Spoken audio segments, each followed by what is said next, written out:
10 seconds remaining. 5 seconds remaining. Your turn to pick.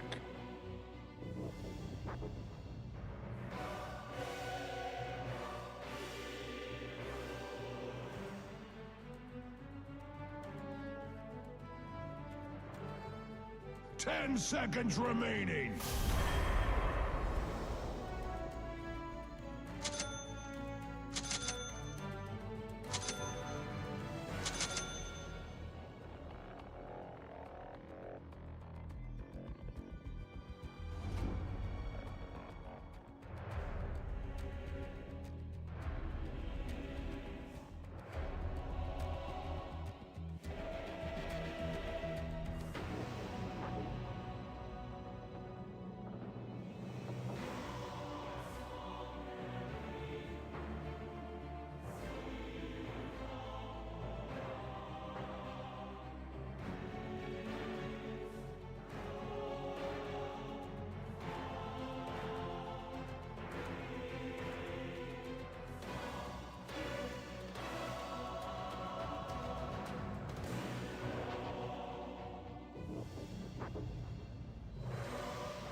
This land will burn! Despair moves. Prepare for battle! I come to conquer. It's in the bag.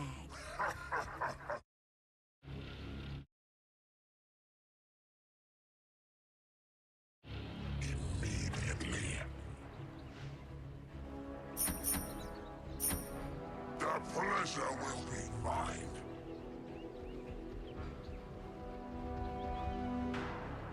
Of course. Not yet. There is no hope. Yes. 30 seconds to battle. Seize if I don't. Away the idiots! It's not that funny. Pleasure. Money and bones! Money and bones!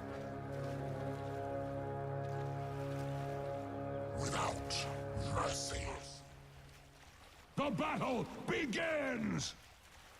They will bleed, and they will burn, and they will learn fear. I bring darkness.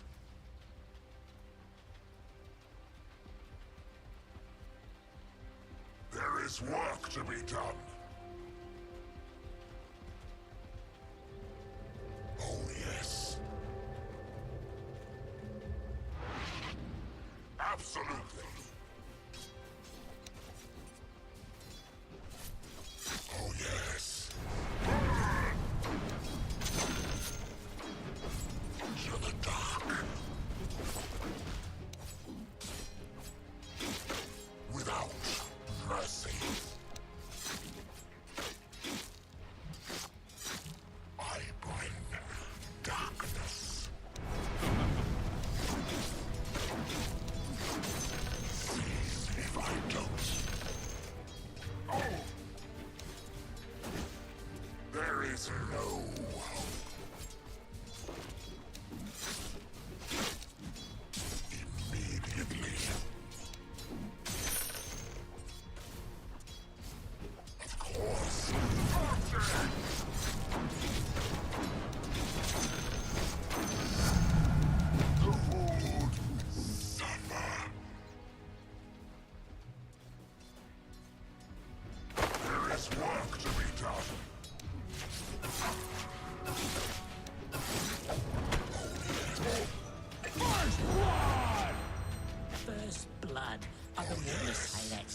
so began. Despair moves. With pleasure.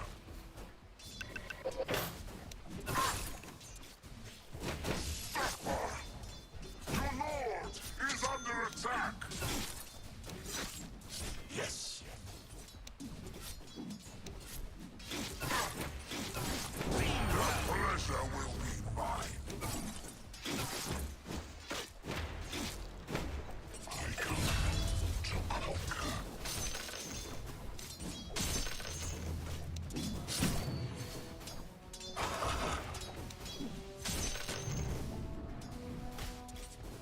Absolutely.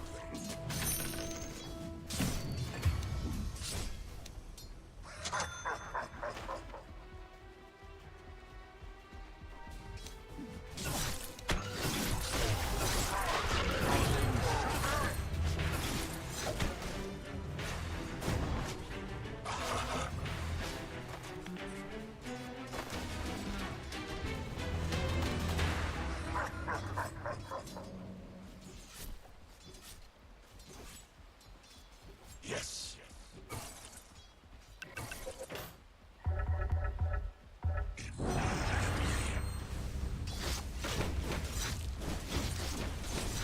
The pleasure will be mine.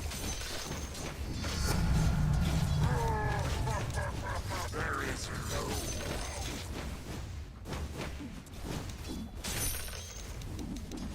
without mercy. It's not time yet. With pleasure.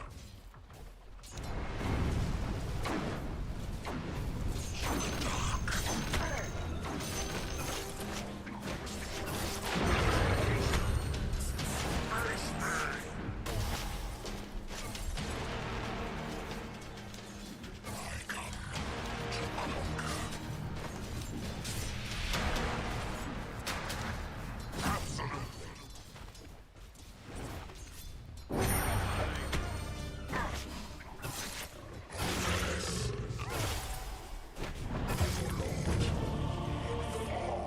Consider thyself purified.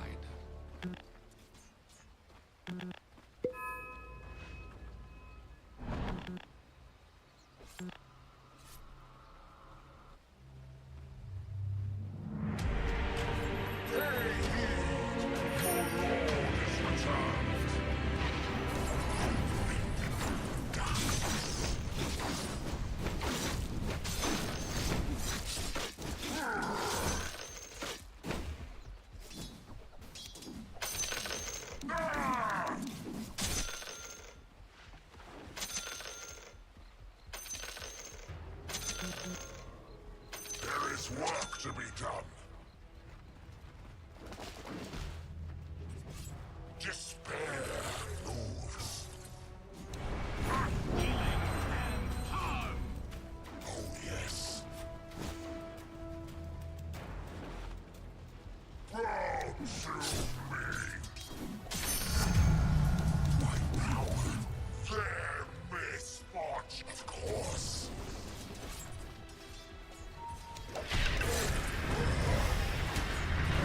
Radiant's courier has been slain. Axe does not believe in killing innocent couriers. Killing courtiers is fine though. Your middle tower is under attack. Killing spree! How to die. Axe is glad that your bottom tower is not Axe's problem.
enemy has a bone to pick with your middle tower.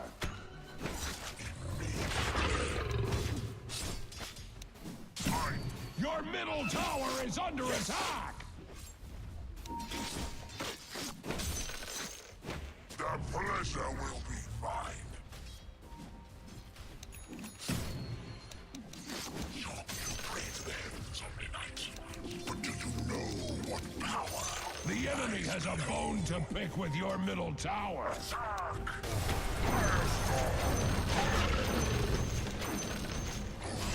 Your middle tower is under attack. There is one more.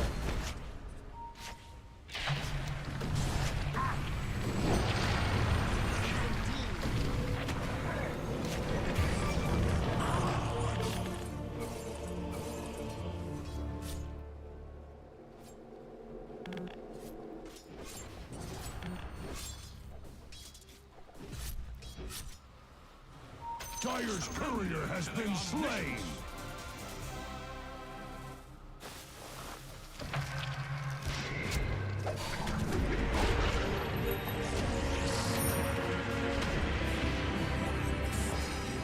Your middle tower is under attack. Hey, ugly. Radiant's towers are fortified, just like Axe.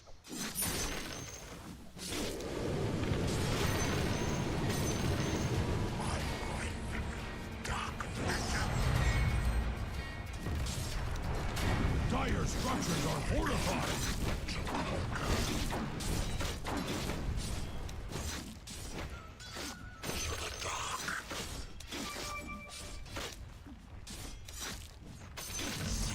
If I don't, Your bottom tower is under attack. There is no. He's under attack. Dominating!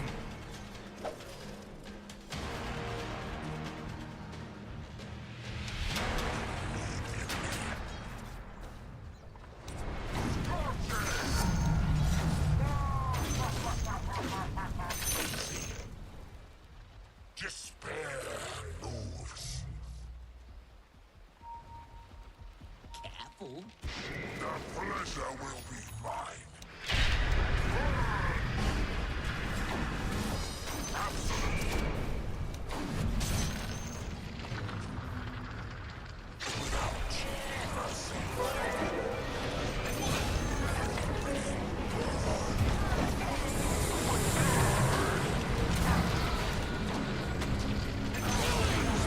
kill! Double kill! Double kill!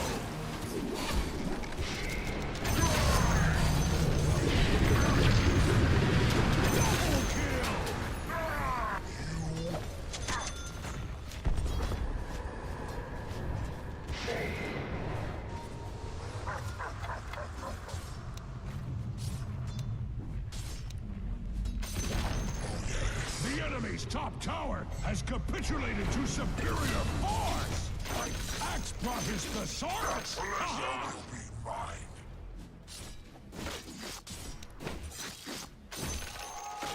Absolute.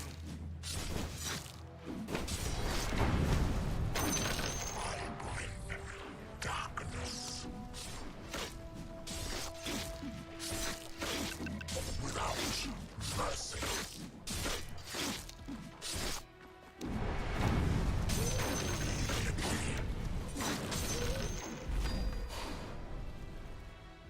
To the dark.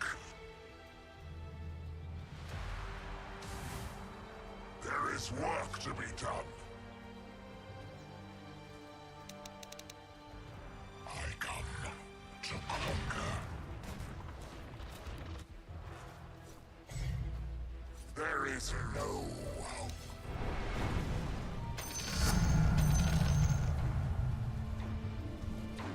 Oh yes. With pleasure. Yes.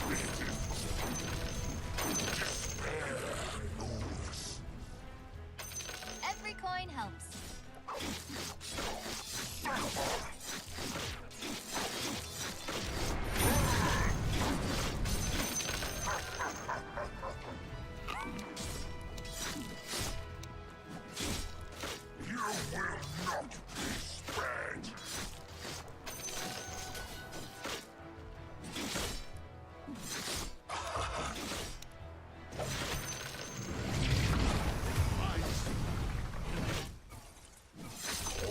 Your middle tower is under attack.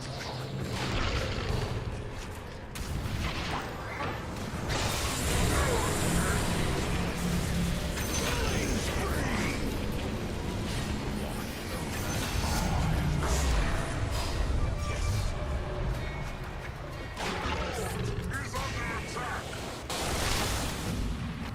Come to die.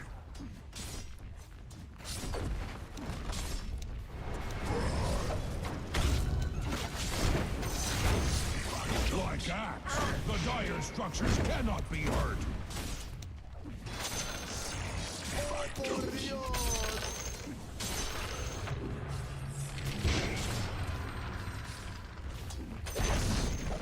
The enemy's middle tower has fallen.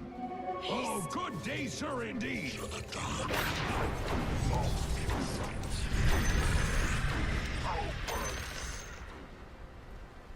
Immediately.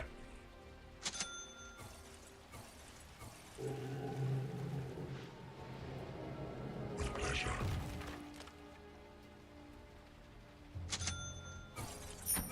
Of course. Firestorm!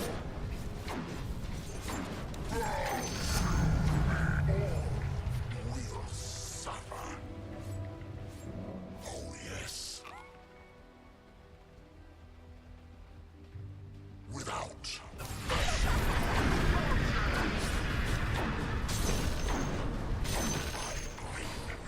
Killing spree!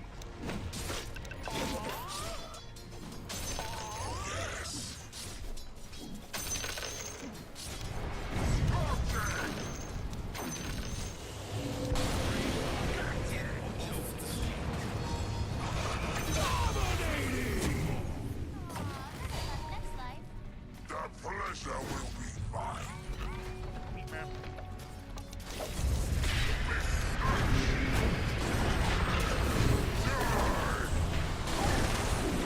Hit! Mega kill! You go for the enemy's bottom tower!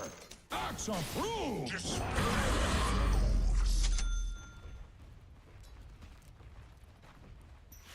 There is no hope. I'm sorry, who are you again?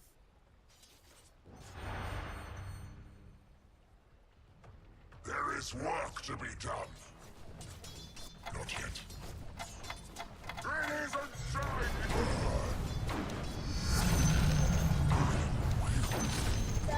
The enemy's bottom tower has fallen!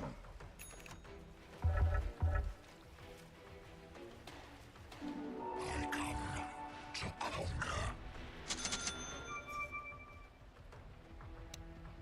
Absolute. Firestorm!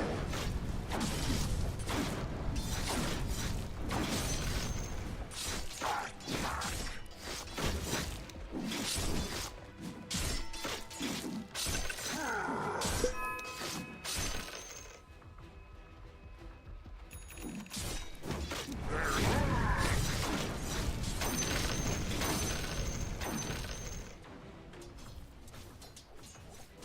Your guts will spill.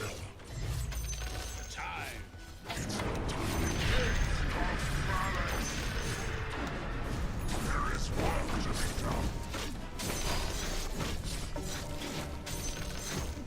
Not no rest for the wicked. I come for you.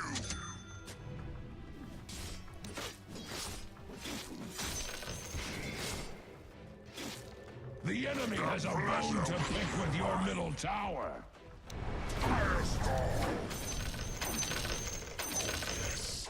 Your middle tower is under attack!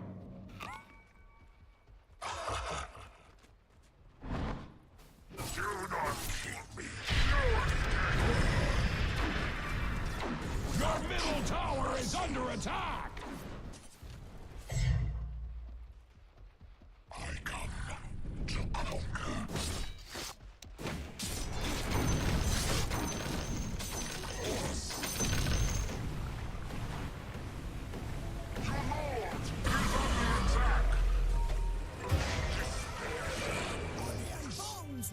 and bones! Seize if I don't.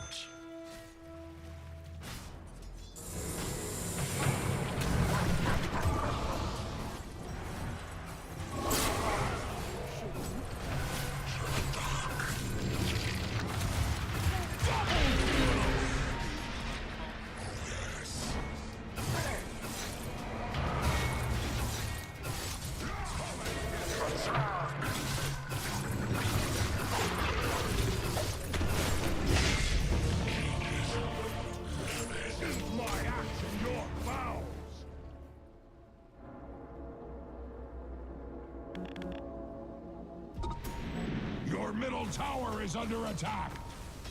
Radiant structures are fortified with 12 important vitamins and minerals.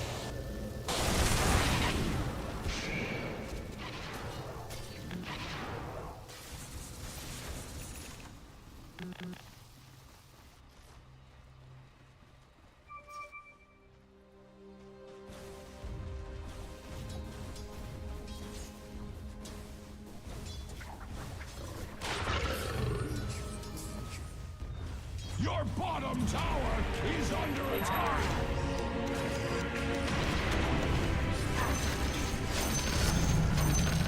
Darkness.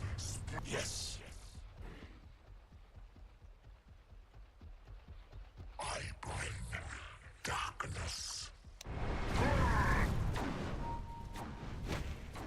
Immediately. Face me!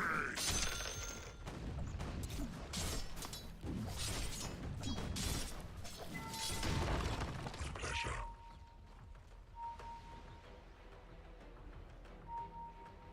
Of course.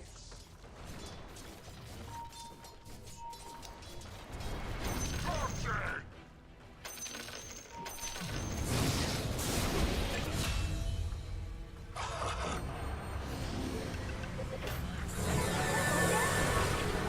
Your middle tower has fallen!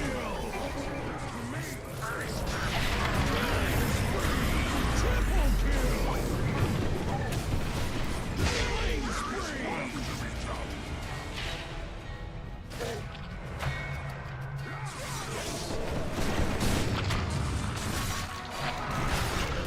Killing spree!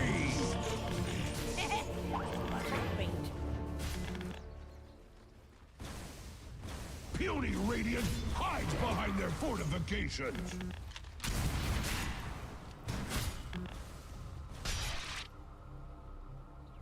Your top tower is being hacked to pieces.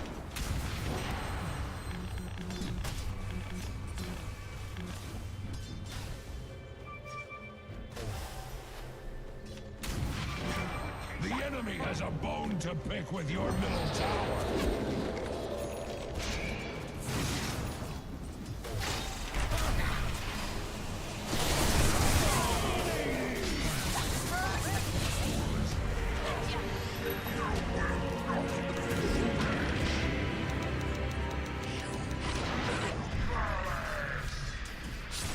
To the dark.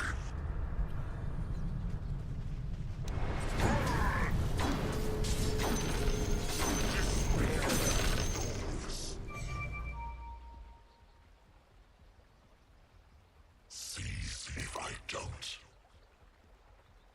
You will end. Oh, yes.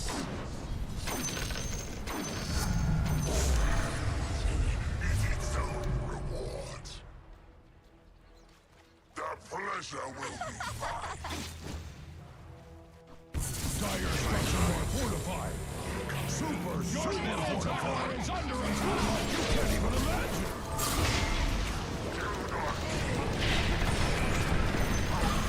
Double kill! He's under attack. Killing spree!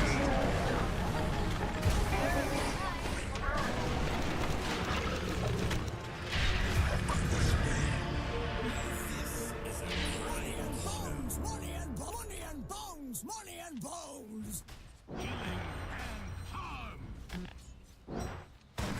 Your bottom tower is under attack.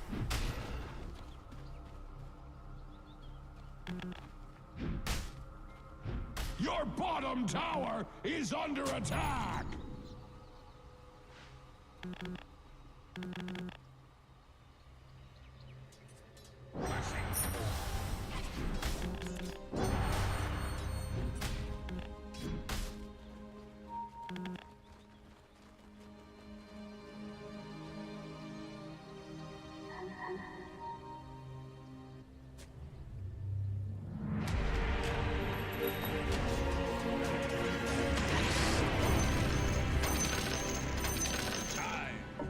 Absolutely.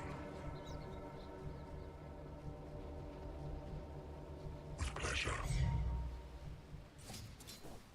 I will work you without mercy. A lord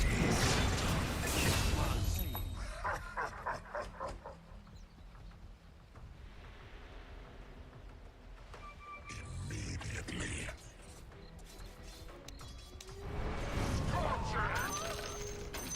No rest for the wicked.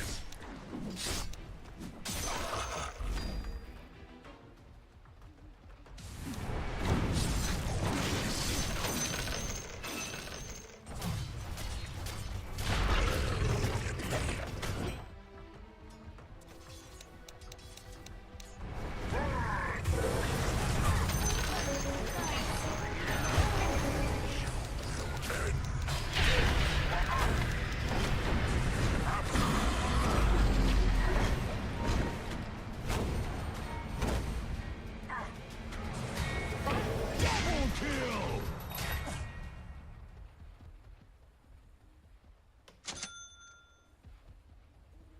There is no hope.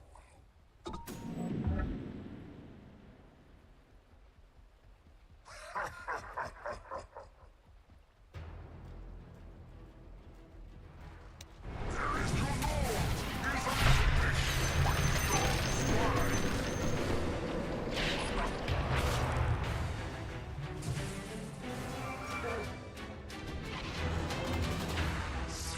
He's Oh yes. Invalid. The pleasure will be mine. Axe is glad that your bottom tower is not Axe's problem.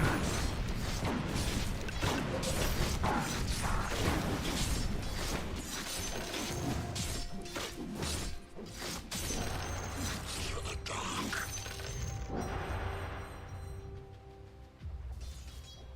Do not keep me waiting. Suffer.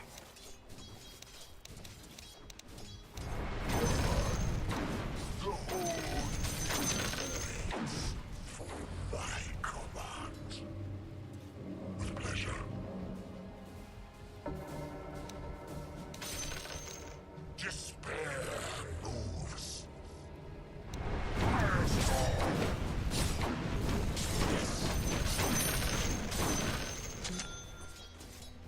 I'm not ready. Firestorm.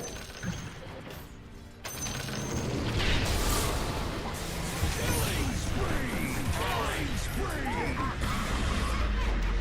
To the dark.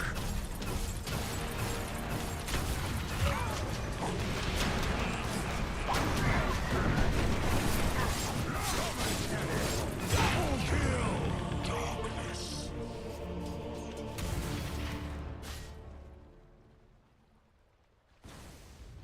Your bottom tower is under attack. Your bottom tower has fallen.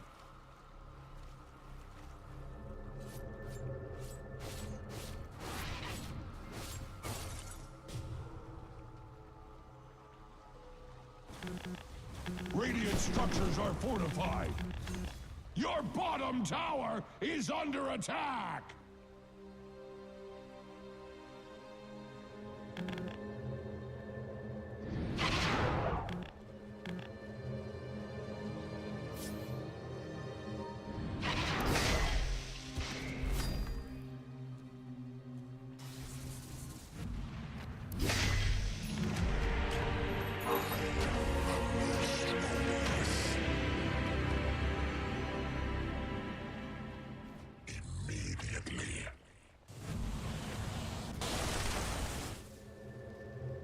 is work to be done.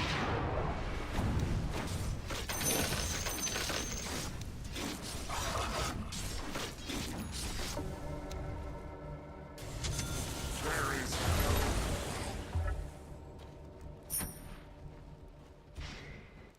Ah!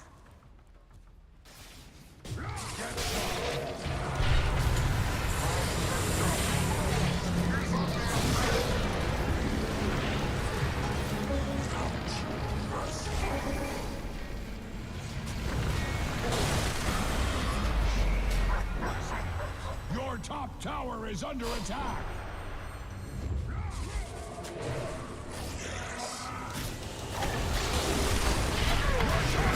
Is under attack. Dominating!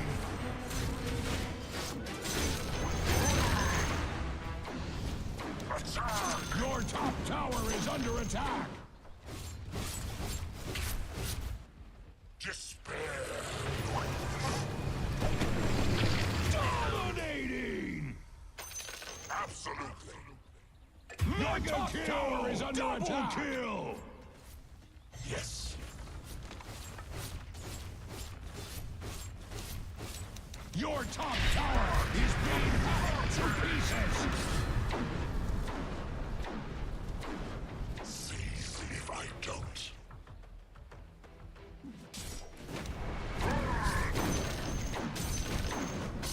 Horse. The enemy has a bone to pick with your middle tower.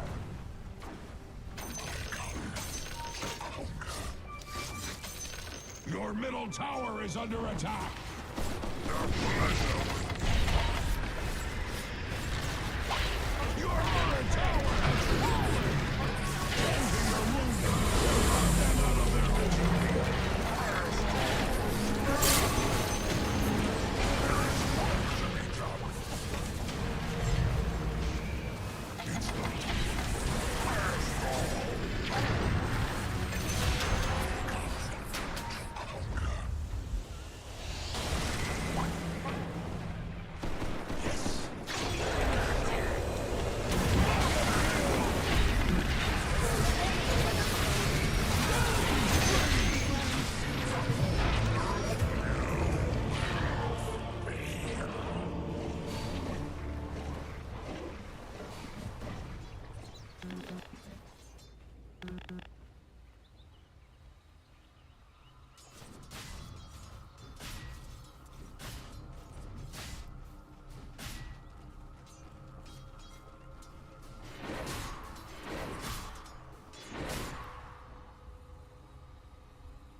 Your top tower is under attack. Much like Axe's opinion of you, your top tower has fallen.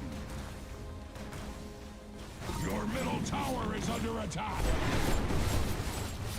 Puny Radiant hides behind their fortification. The enemy has a bone to pick with your middle tower.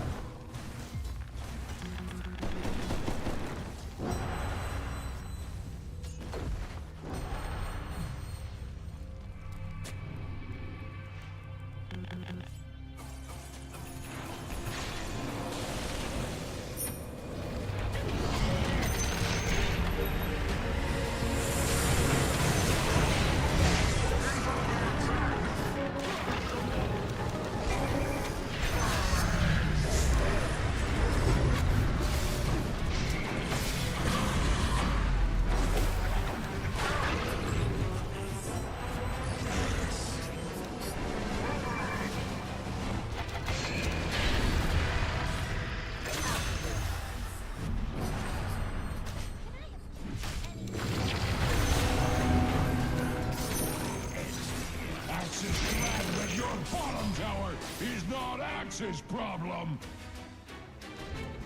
There is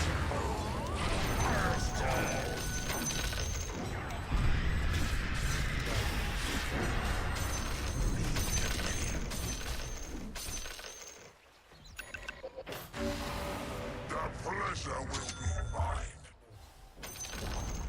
The enemy's middle tower has fallen. Yes.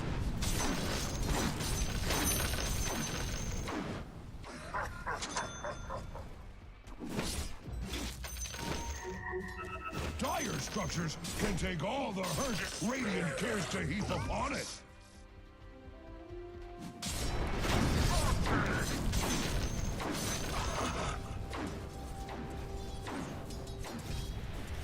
Not yet. Seize if I don't. I bring darkness to the dark. Die! Absolutely. Double kill! Despair moves.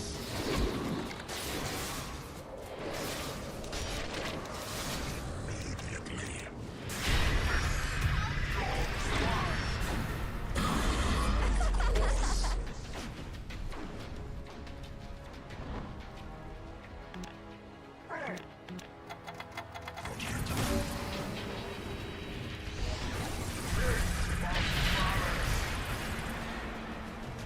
I come to conquer.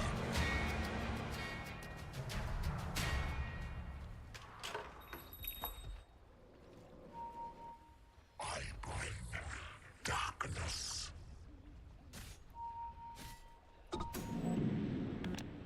To the dark.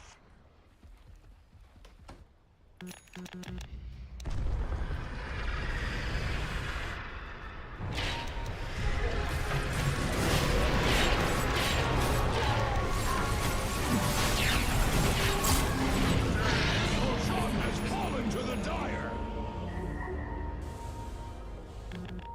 Immortality.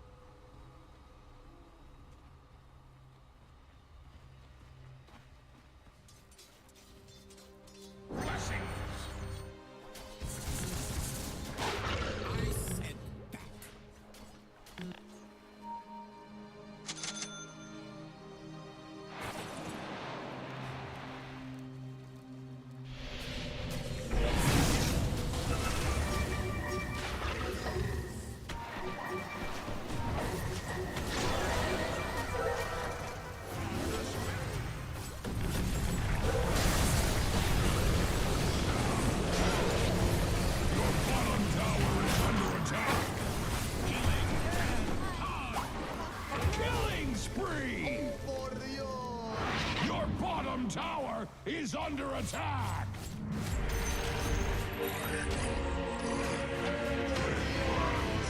Your bottom tower has fallen.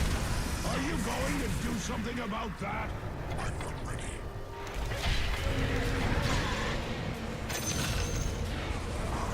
Axe is glad that your bottom tower is not Axe's problem. Seize if I don't. Killing spree! Your bottom tower is under attack. You will end.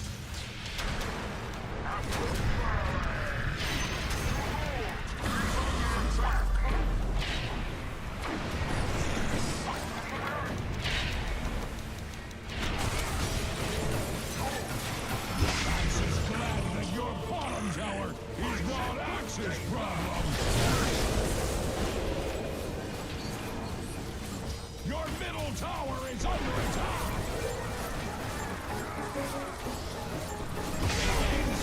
Radiant structures are fortified with 12 important vitamins and minerals. Your bottom tower is under attack. Axe has seen ruins that look better than your bottom tower.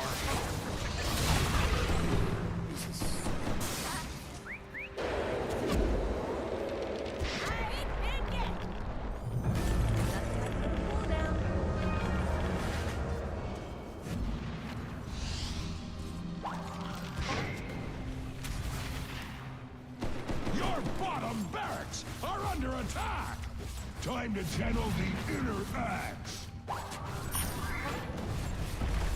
Your peacenik bottom barracks refused to defend themselves! The bottom barracks died badly. The enemy has a bone to pick with your middle tower.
Do not keep me waiting.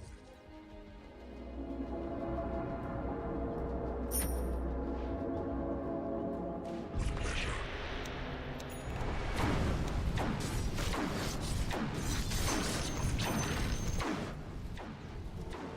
The pleasure will be mine.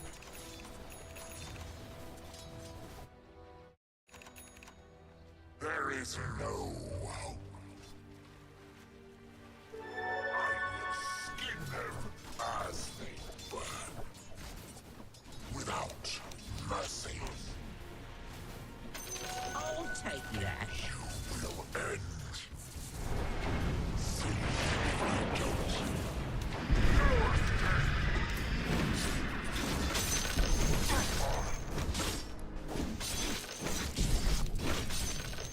Absolutely.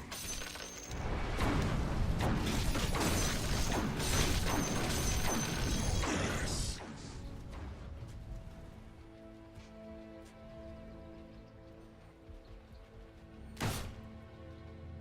Yes. I will work you. I bring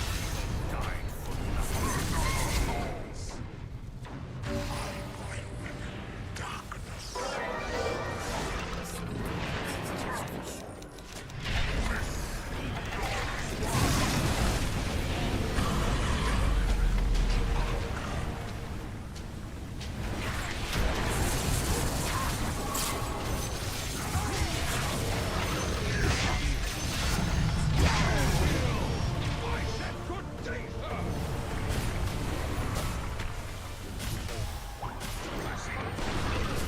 My soul is ready. Come and get it. Double kill. The tree. Oh, por Dios! Supremacy. Immediately.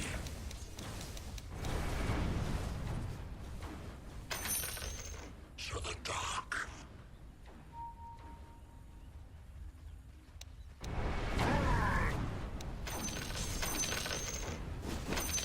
Your middle tower is under attack. Axe would shed a tear for your middle tower, but Axe does not cry. There is work to be done. Explain to Axe, why are your middle barracks standing there undefended? Dark. Your middle middle barracks have fallen. Because your middle barracks are under attack. Your mid-racks have failed you.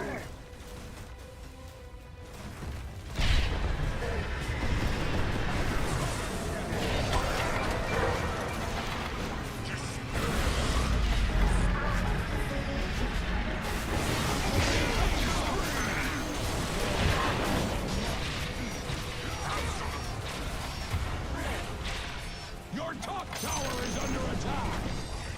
Radiant structures are fortified.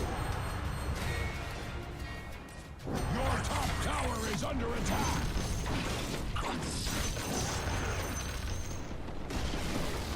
Your top tower has fallen.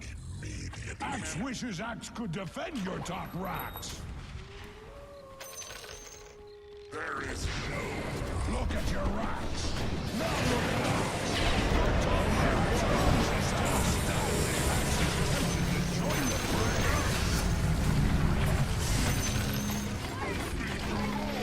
He's under attack!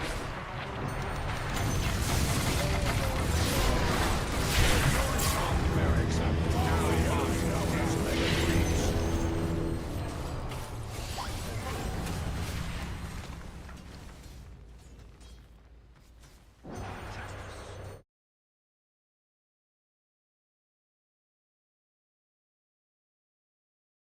Are going into this knowing that You gotta start thinking about 20-minute Tormentor.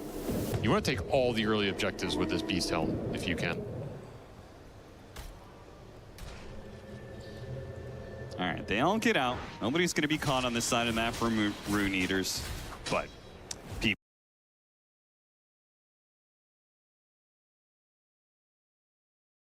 An Orchid Rush that can pay off if you get it at the right time and instantly make it work. It can also backfire because you're just holding on to so much gold in this game. That's pretty nasty. Here comes the combo hookshot cogs into the Dawn ult for a chain stun combination that there's simply no way out of. Great find from Ducalis. Best hero to take off the map right now. Just as that Orchid arrived for the Furion too. I think a nice turnaround play. Yeah, fast kill from Malik and a faster TP with nothing to stop it. Really smart stuff. Whew. Bad damage though. Yeah, I mean, these cores are scaling up pretty nasty. And they have free clearance apparently. To go Roshan. They've made the call.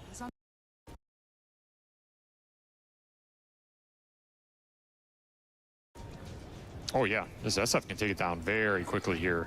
Maybe it's too short on time as we're about to hit 20 minutes, so maybe more attention to Tormentor instead. I don't think they necessarily need an early Rocher either. You're kind of just playing off Solar Guardian in this game. You go Solar Guardian up, you can play really aggressive, you can south far on the map. You have your BKBs coming out. Well, I was thinking about it in the way that I feel like Runeers can really only get one kill at a time, you know? So I feel like most of the time it's going to be Roar Kisses. And then they're going to kill that person. Maybe they'll do some other damage, get some collateral off with the rest of the kisses, but... So if you have an Aegis, I feel like it's a pretty big deterrent to how Rune Eaters want to be able to play a fight. I do think Aegis is great against them. I would agree with that. I just think you're looking towards the later ones. I don't think this first one's too important. Maybe if you take it away from Rune Eaters, there's some value there. They're going to send the creep at the mid tower. Brought the Furion into the smoke. Turn around Roar because they know they can't escape. But unfortunately for them, the Pango is right behind the Clockwork, and they get the initiation anyway. That's going to lead to the death of both the Beastmaster and the Nature's Prophet, and now straight to Roshan. That is enough of a pick-off that Parivision feel very comfortable doing this objective. This Dawnbreaker pick has worked out beautifully in this game. It's just shut down all of the macro idea from Rune Eaters in terms of we want to push waves in, then get that one clutch pick-off with the Beastmaster or the Lich with the Furion TP in, and translate that into objectives. You can't find that pick-off, because no matter who you go on in this game, it's going to get turned around by Solar Guardian, then Parivision can connect. All of a sudden, that team fight is not favorable for you. You're losing the window in this game to build momentum with this Beastmaster. And now the targets just get harder and harder to go on. Solar Guardian is not a long cooldown spell. Yeah, especially with the levels that Notice got off of the lane, and they just continued to farm, had a very early level 15. So the minus 20-second cooldown there. Rune Eaters have been playing this little corner over here for a while. They stole away the Wisdom Shrine, and they were hoping to get a pick. It's not really a pick, though. It's a full-out brawl in this area, and the slower the fight goes, the worse it's going to be for Rune Eaters. Now with the Rolling Thunder going straight to the TV, doesn't even get the chance to get off a Sunder, covered by both the stuns and the fear of the SF. It'll be 3 dead on the side of Rune Eaters, and all they got out of it was 9 classes Dark Willow. The armor reduction from this SF is so nasty with this lineup. All the physical coming out from the other 2 cores. The second he's in range of you with that aura, and you get hit by any sort of, swashbuckle, jump, solar guarding comes down, you get hammered, you're just gone. Like, you need so much armor in this game to survive the burst physical. Even Terrorblade just kind of gets shredded over here. And in these very chaotic fights, right? It'd be different if the fight was a little bit more straightforward, or Beastmaster is going in and initiating. Then all that physical damage, well, you can mitigate it a lot with the Lich. But here, you just don't have a clear Frost Shield target, right? Parivision are hitting 4 different heroes all at the same time.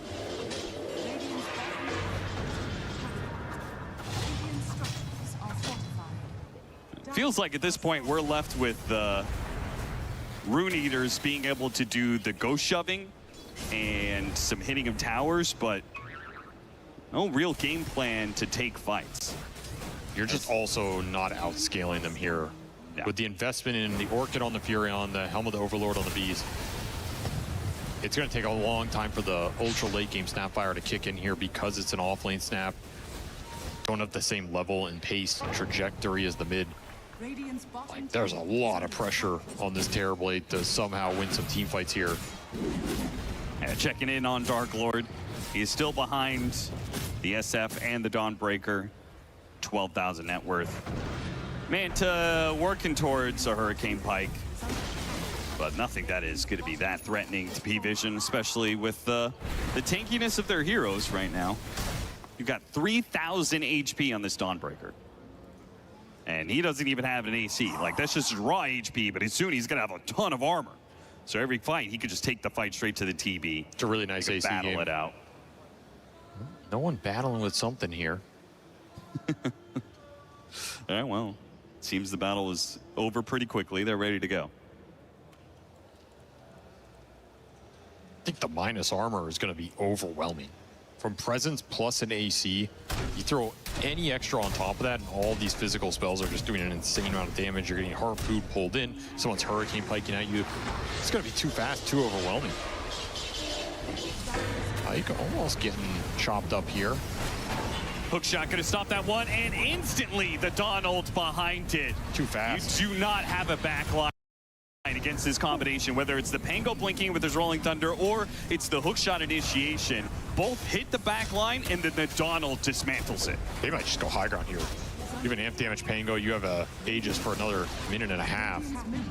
Why not? What are you really afraid of in terms of that team fight? It's just looking too easy for Parivision. Dawnbreaker pick was way too good. Yeah. I mean, you said it. You felt like this lineup wasn't really about that first Roshan. It shows so how far ahead they are that they're willing to go high ground with a minute and a half left on this first round. SF can snowball out of control, and we are seeing it here. It has great backup. Lead the charge, and that is a pre-25-minute ranged Drax. They do manage to cut the wave. Copy has been playing around with these Helm of the Overlord creeps plus. Oh, we get a replay of was it a fly or something? Probably a fly. That's funny. Well, I feel like for the next... oh, yeah, there it is. There it is. Admin, get him. Well, it feels like for if the game lasts another 20 minutes, Rune Eaters are going to be dodging the whole time. There's the AC. I mean, you know. You can reflect it, I guess. Hypothetically, Avery, like, when does Rune Eaters, what combination of items on what heroes finally puts them in a spot where they could take a 5-on-5? Or do you feel like this lineup can never take a 5-on-5 once you're behind? It's pretty difficult. The damage has to come from the Terrorblade, which means someone has to go in and tank, and nobody is tanking this damage. So then your backup is you have to control the damage. and that means you need to land a Primal Roar, likely on SF, and try and all-in him. Orchid, Chain Frost. Okay. Actually do get that kill. Now, they're not going to get everybody out. That is for sure. How many heroes get out? One. Both supports will die for the kill on Decals. A little bit of space created.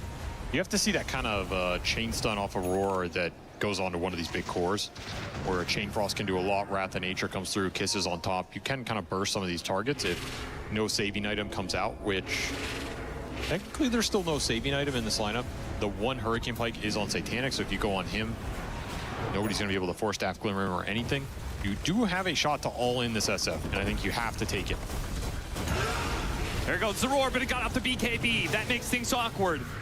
Dark Lord has already been terrorized away, not getting any damage done. They give him the cookie to hop on out of there, but there goes that chance out the window. Very fast reaction from Satanic.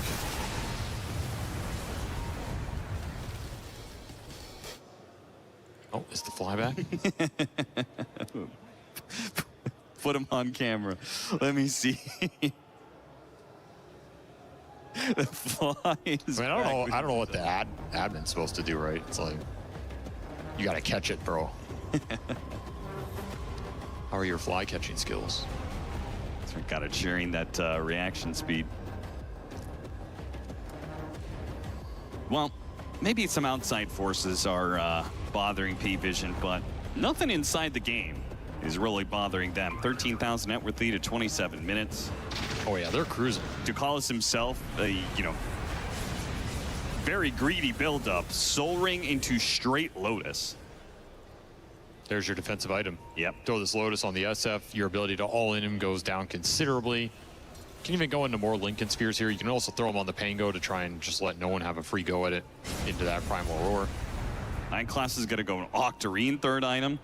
When Essence Distiller, Blink. Hell yeah, that's a build. That's a Dark Willow build right there. Ike is going to break the smoke. Well, it's going to break him. That was fast. Yeah, it really was. Ike might spot a courier. Unfortunately, it's a Clockwork Courier. Maybe you could stop the Lotus for a little while. What a hook shot. Damn, Ducalis catching him on the gate here. And again, every hook shot is Dawnbreaker Ultimate inbound. Dawn is one of those heroes that Malik does get the courier. You kind of forget how powerful this hero is until you're in one of these games with like one initiator and you're trying to play the map. And then it just feels like you can't make any move. Yeah. Similar to Underlord in some games. Or Underlord gets that Ags and you're like, man, every move I've ever made in this game has been into this global ultimate. And then by the time I respawn off of dying, that it feels like that global ultimate is back because teams are very disciplined, not giving openings while it's on cooldown. I mean, this thing is ticking right now. 20 seconds for this Solar Guardian to come back, 10 for your Terrorblade. What is your window here? Yeah. There is never a window. So you kind of just have to deal with the spell, and it's very difficult for these lineups that are based around one initiator. I'd also say the buildup is really frustrating, right? Like as Rune Eaters, you go, you're trying to push out certain lanes, set up the map in a spot where you can actually make this smoke, dedicate 3 or 4 people's time and effort to go and make a move. Meanwhile, Dawnbreaker's just kind of like hanging out. He's just farming up neutrals, and then like he gets the go from Clockwork. Yo, ult me. 100%. He's very efficient. All the onus is on you to do something in this game where he's out farming you. Maybe we should see more support Zeus, you know? It's the same play style. That's all I'm saying. Those are a little different thing. It won earlier in the event. Let's not count it out. That's true, that's true. 4 dropped on Triangle. This is going to be where Rune Eaters try and make a stand of sorts. They do have VKBs on their course. That's a big deal for the Beast and the Snapfire here. Gives you a little more potential to go in and all in that first target off the Roar. And Roche is going to be on the top side here when it spawns, which should spawn fairly soon. So this is kind of the only chance that Rune Eaters has. It's the only chance for them to take a 5-on-5. I'm not going to say win it, but you know, maybe they trade things out. Gold experience-wise, it's something that's favorable for them. Maybe they get Roshan somehow off of it, or an Aegis Steel. They're just aggressively going through the gate with 9 class. Got the Organ on 9 class. Chain Frost, not going to be enough damage because they didn't bounce anywhere. And of course, the 2 supports are dead because every single time the 2 supports show anywhere, make any sort of move, the Dawnbreaker is there to kill them. So much confidence behind these initiations. You just blink in with the Dark Willow. Even if you don't land anything, you still have the backup. And quickly into Tormentor here. Butterfly done for Satanic already. He is 10,000 ahead of the Terrorblade here. And Tormentor died so fast.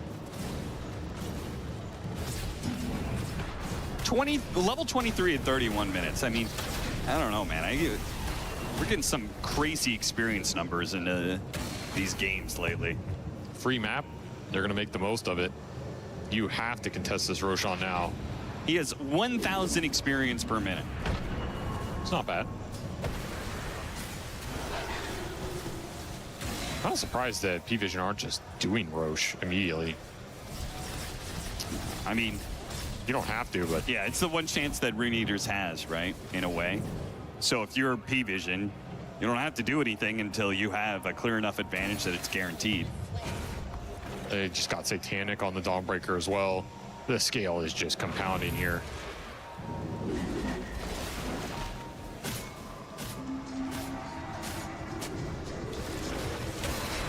Try on the clockwork, it gets Lotus. That's going to be a Lotus Chain Frost.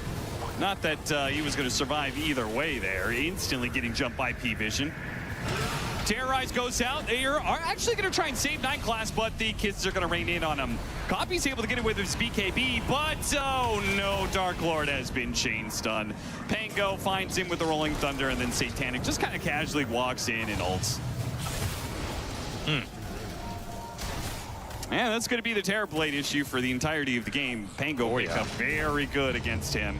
Does not want to have to build BKB, but if you don't, you get chain stuck. Just a casual fight right there. And now the big items get to arrive. Right there's your Lincoln Sphere. Your ability to go on this Pango just diminished considerably.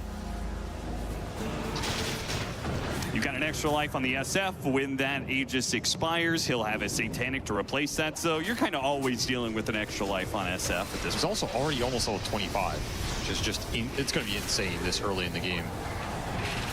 Very hard to find any sort of clear jump. Yeah, you got the Dark Willow, but I feel like Roaring Dark Willow is a guaranteed kill and an almost concession in the team fight. Yeah.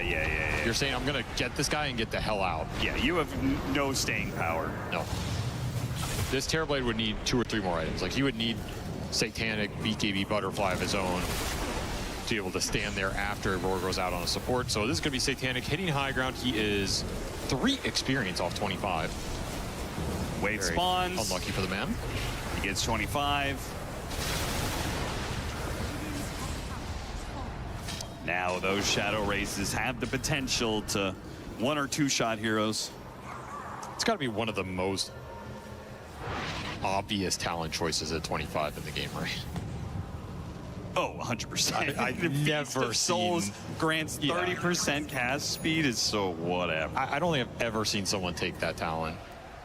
And this is also one of those talents when you get there, you just instant snap it. Like, sometimes you see people debate, you know, I could see a game for A or B, and it's always just jamming the A button. Yeah, even those SS who used to go like the Yasha Kaya Blink build and were just all in on their ult, even then they were still wanting their Shadow Rays to do a lot of damage. So, yeah. Nice talent to grab here, though, for sure. Close to that Dawnbreaker 25 as well. Also a very nice talent. So you got to rat the map. Try and bait him in, get some crazy high ground defense where they overextend. That would be the dream. Amp damage for Satanic, that's also the dream here. In case he needed a little more DPS, hitting for over 600 a pop. Oh my!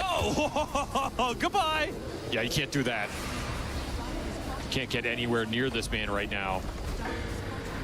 Can't let you get too close.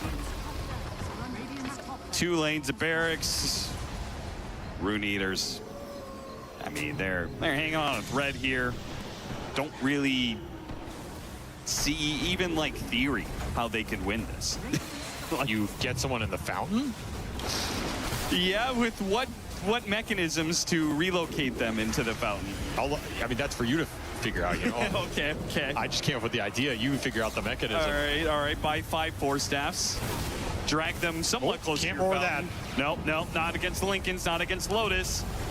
Copy already at half health, trying to go for the Cookie initiation, follow-up Cookie. They do manage to quickly kill the Dark Willow.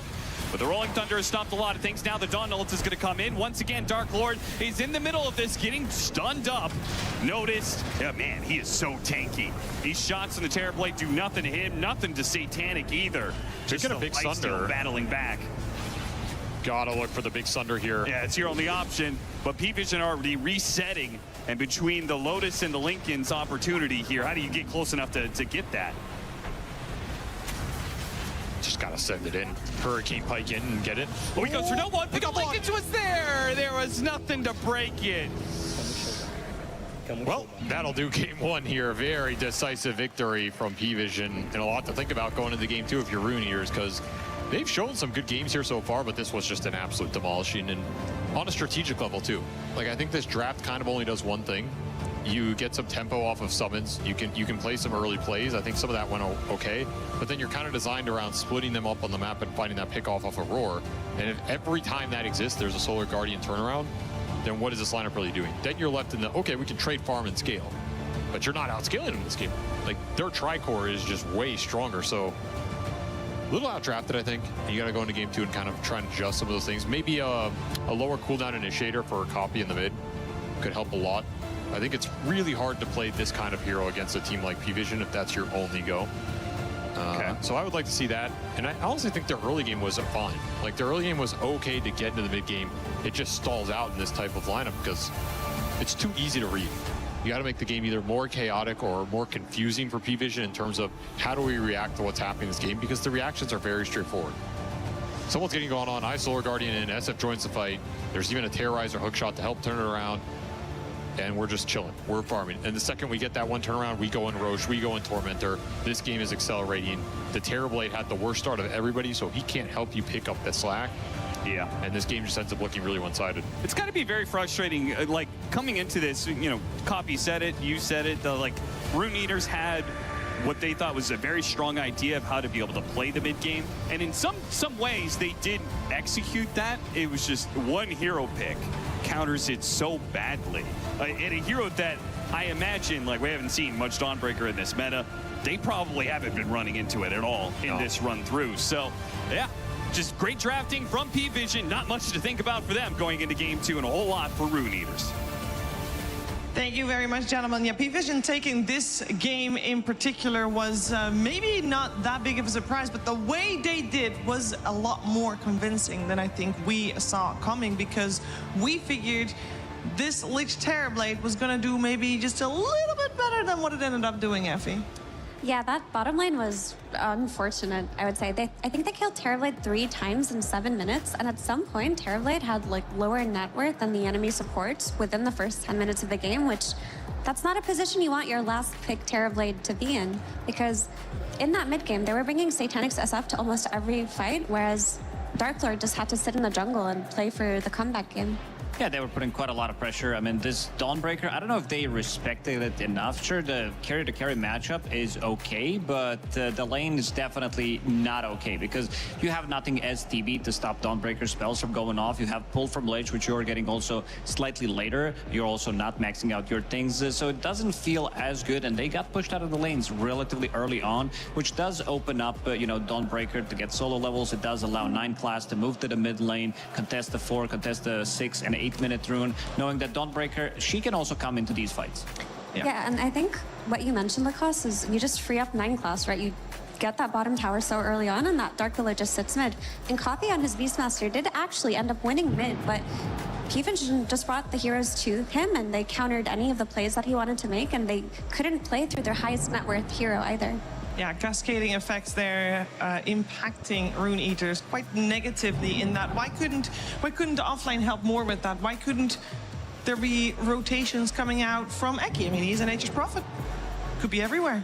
I mean, they did rotate, and Malik did come with mid with a few Mortimer's kisses, and Aki did show up, but it just felt so easy for them to die. Like, and there were moments where they just kind of misstepped and died. Like, Aki walked up mid at some point and just got insta-killed, so I do feel that Parivision were just a step ahead of them and outplaying them. Yeah, absolutely. I mean, there was a point in time where Snapfire, like, she makes that rotation to the mid lane, but it does feel like it opens up the other lanes as well, because you are playing against Dawnbreaker. She hits that early level 6, which means that in every single engagement, you need to bring an extra hero because their damage is relatively limited. NP, even though he was having a relatively good time, like he was staying, as you said, like even had more net worth than PB at one point, opted to go for more like a scaling build, try to get the, maybe some little value out of that Orchid. But also they did shut him down in the mid lane pretty heavily, and I feel like this type of a draft is kind of it needs to do one thing. Like, it needs to snowball pretty heavily if you're gonna be able to push that through the mid game. And I also feel that, sure, you have range Snapfire, like you have your Nature's Prophet from the offlane, they were doing okay, but to see the big picture in some of these mid game and late game fights, TB, he doesn't enjoy having these heroes in his lineup. Like, he wants somebody to soak up the damage, somebody to provide the vision, and Beastmaster, he is kind of that guy, but Snapfire, she also wants to keep the distance. Same goes for Lich, same goes for Nature's Prophet, and he really doesn't enjoy it. No, and then with the Beastmaster not having the greatest time because he was very focused, it just slows everything down. And that Beastmaster getting focused, I believe, Lacoste, that is something you also want to show us. Yeah, I mean, the way they played around the mid lane, as we said, like Dawnbreaker, she's having that good of a time, and we are going to be seeing, uno secondo, let me just play that real quick.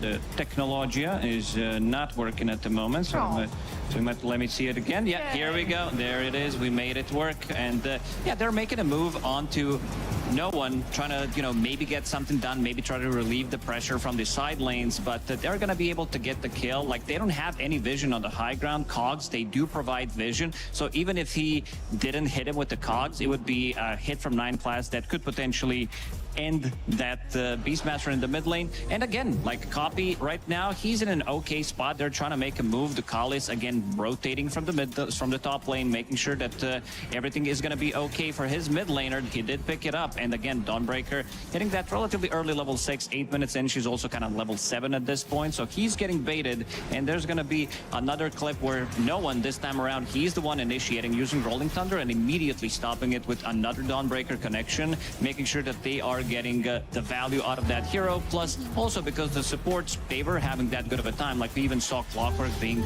level 6, 7 or 8 minutes into the game, which is going to be, again, removing some of the pressure from the side lanes. Shadowfin, he also got a kill in the top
lane while all this was happening, because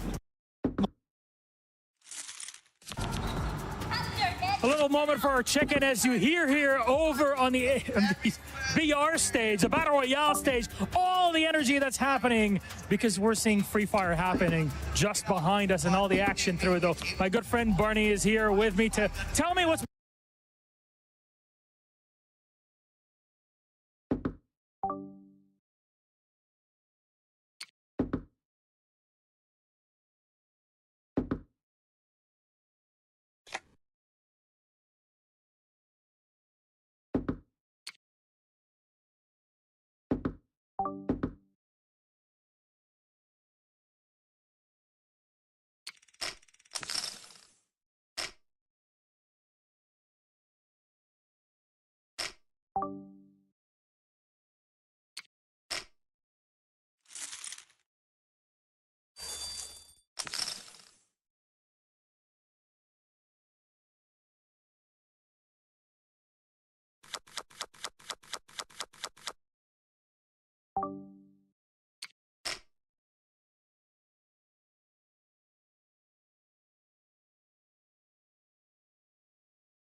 Everybody, after he banged it out for the first time, it looked like the OP hero. It looked like the hero we're going to be seeing quite a lot more, because almost like insane good at scaling, insanely good laning phase as well, and also the rotation. Like it makes your side lane so much stronger, because this hero can rotate. Like you always have something to kill some of these more like meta heroes. Like it's good against all this.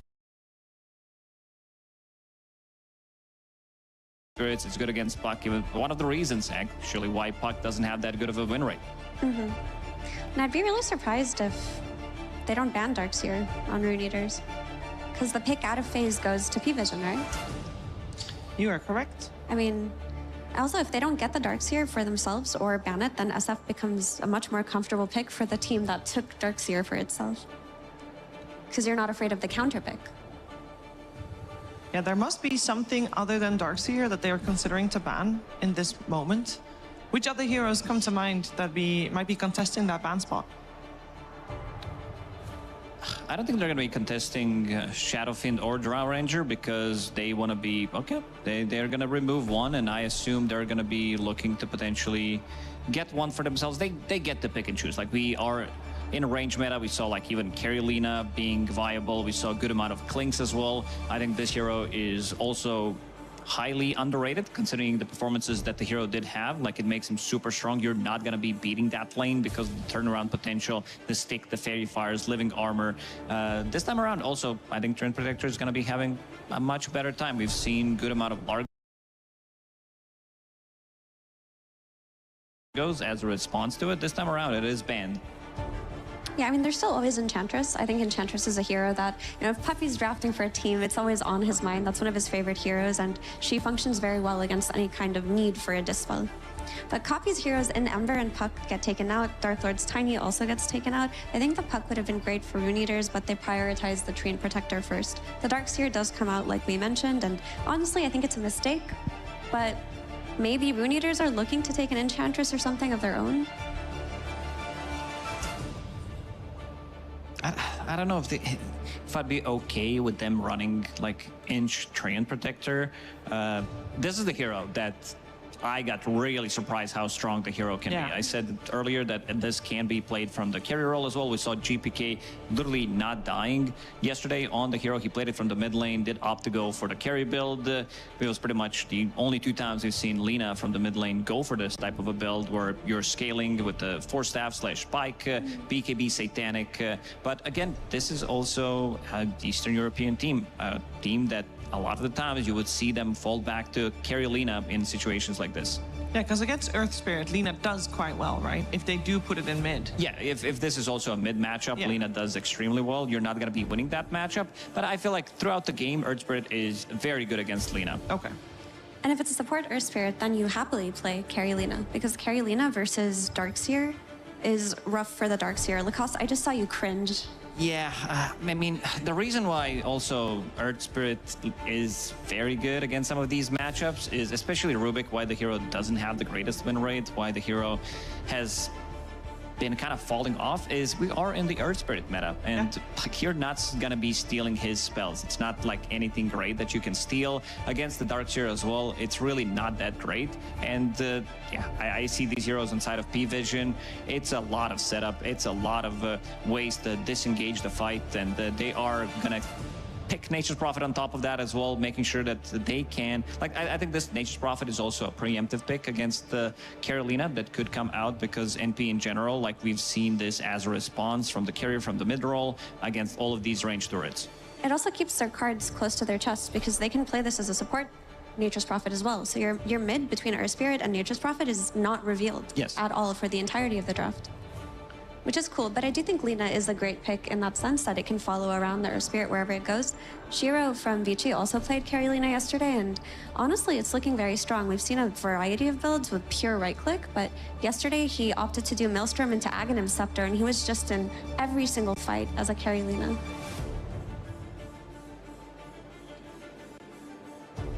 Well, Rune Eaters need to reveal something at this point with this this pick. Again, you see teams taking a little bit extra time for this pick in particular. Could be a good Doom game if they want to go that route. It's a little greedy, I would say, especially with the supports. I'm also a little worried. I would say Axe could be also okay-ish, but then again, you're playing against Wyvern. This hero kind of nullifies what you want to do. It's a hero that can also punish you in the lane in a sense where you can be rotating.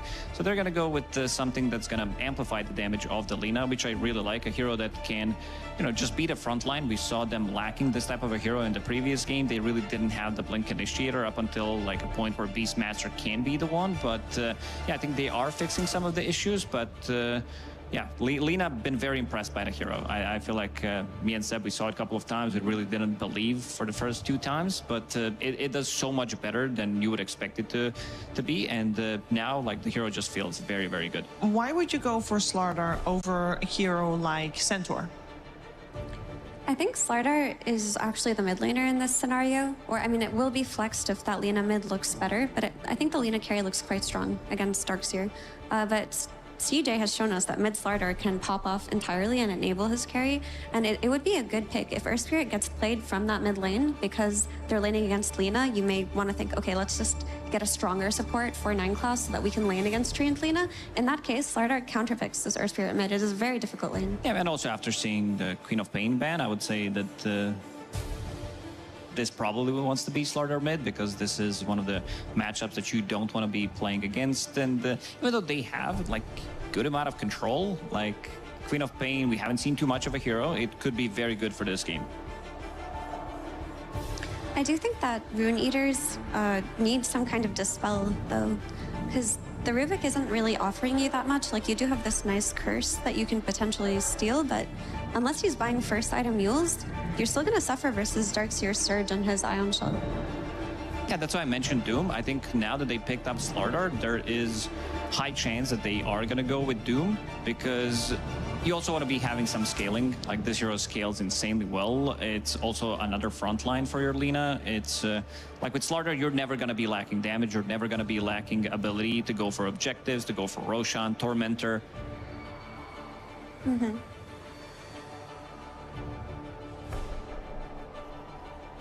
They'll remove the Timber Storm. Right. Is there a chance for like a sneaky Lycan pick for Rune Eaters? I've been calling out for this pick many times. It never came.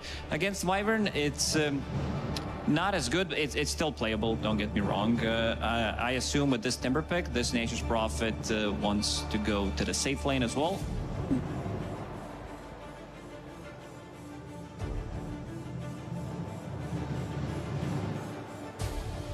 Let's see, limited amount of time, 10 seconds as the clock is ticking. Rune Eaters need to select their last pick without Parivision revealing where everybody's going, and they pick Snapfire, another hero that can potentially be flexed. Yeah, but it feels like Malik's hero too. Yeah. But it's important for the flex to be there.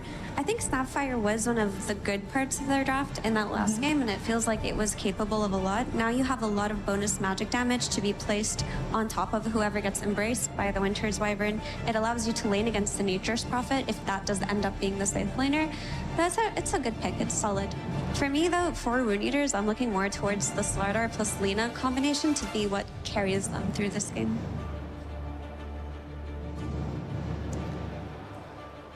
Yeah, the question is, who do they want to run? Because now they have Slardar, which is very good against most of the melee mid laners, so it's Snapfire as well. They don't have many gap closers. I feel like this is one of those games where you could like potentially sneak in some Sniperino as well and get away with it. Maybe some Zeus too. Got a little bit of global action going with the Nature's Prophet. Yeah, is there anything that Parivision in particular is lacking in their draft? Like, are they lacking damage in particular? Their team fight is definitely there.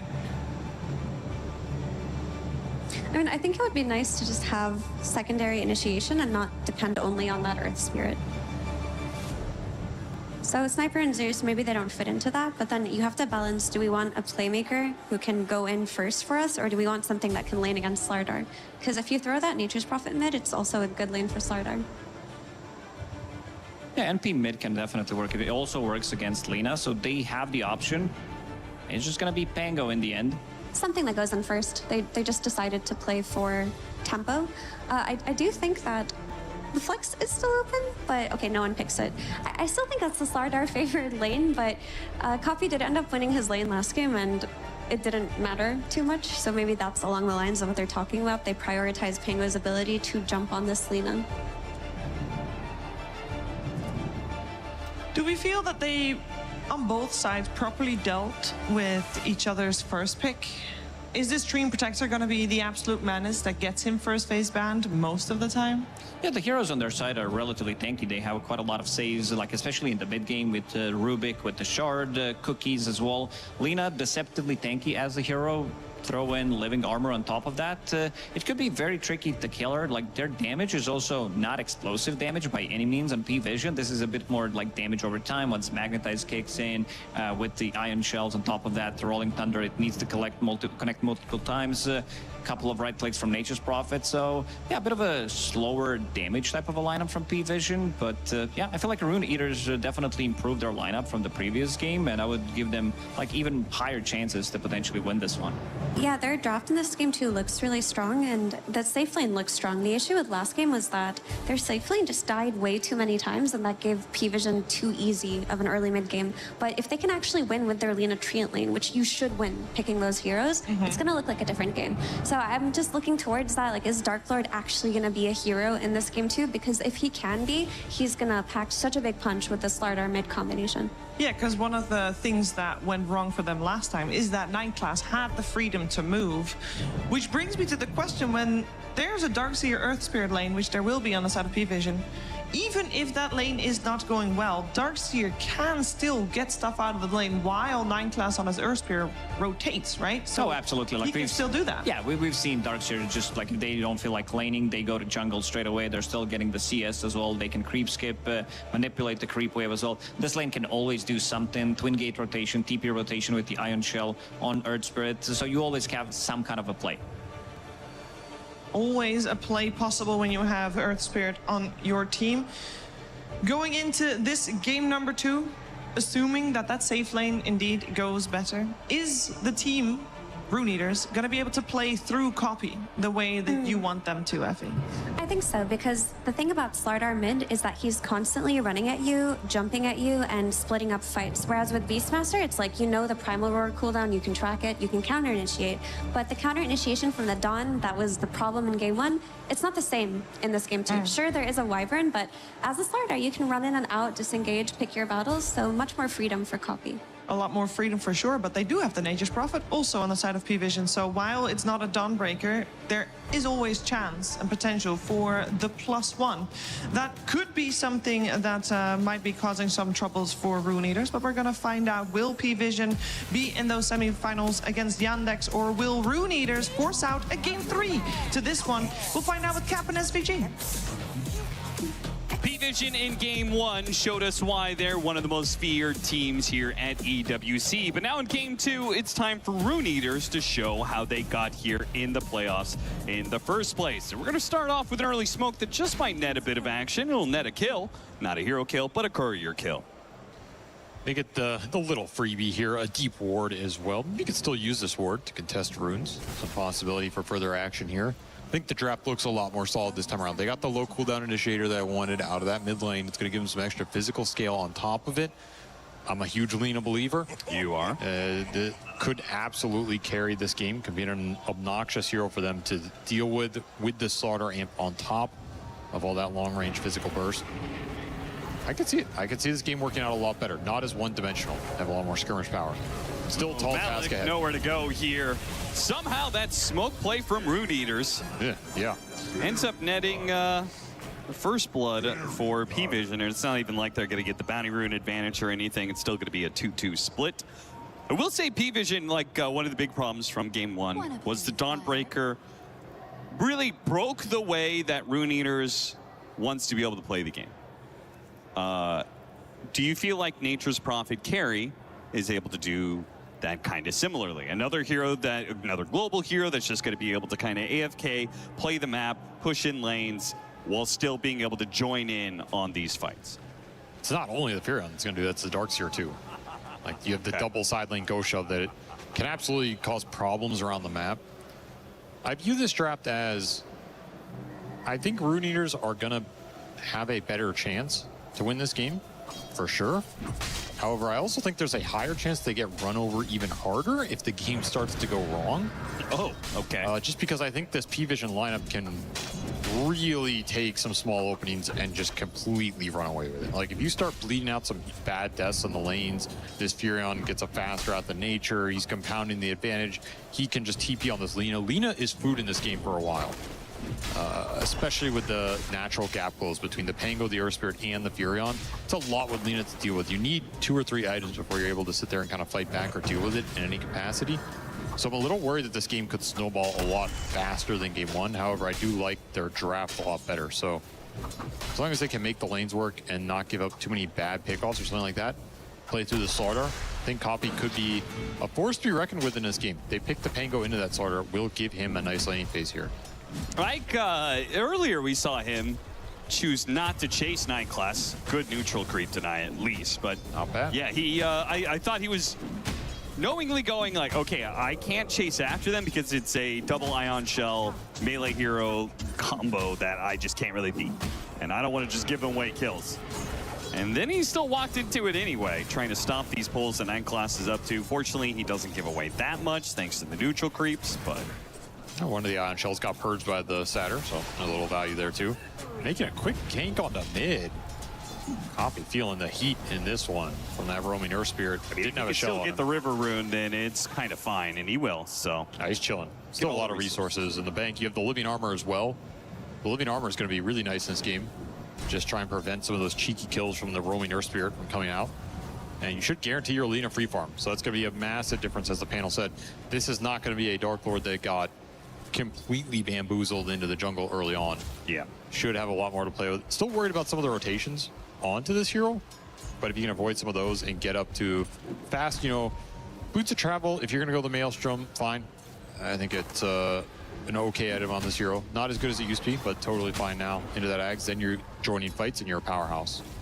What about the, so the mobility is going to be a problem getting on top of this, Lina. What about the little saves here that Rune Eaters have, right? They have a Train Protector, Living Armor, Overgrowth, that helps. You've got Cookie, you've got Telekinesis if you get the Shard on Eki, which I think could be kind of big. Do you think that will be enough for you to be able to disengage from Parivision to save the Lina, or are these heroes just too overwhelming in their mobility? Copy taking the man fight. I think you can reset the position a little, but I don't think you can ever disengage fully from the squad. If they're going to chase you down, they have infinite chase down. That's what Earth Spirit always gives you. So you have to be ready to stand your ground at some point in this game. And I'd argue getting to that point is more valuable than bringing the saves online. Doesn't that usually mean the initiation is more important for your lineup? You can't let them just always be initiating on you. No, I agree. If you don't have a full reset. And that's where I want to see them play through Copy on this mid lane. He had a very good game one.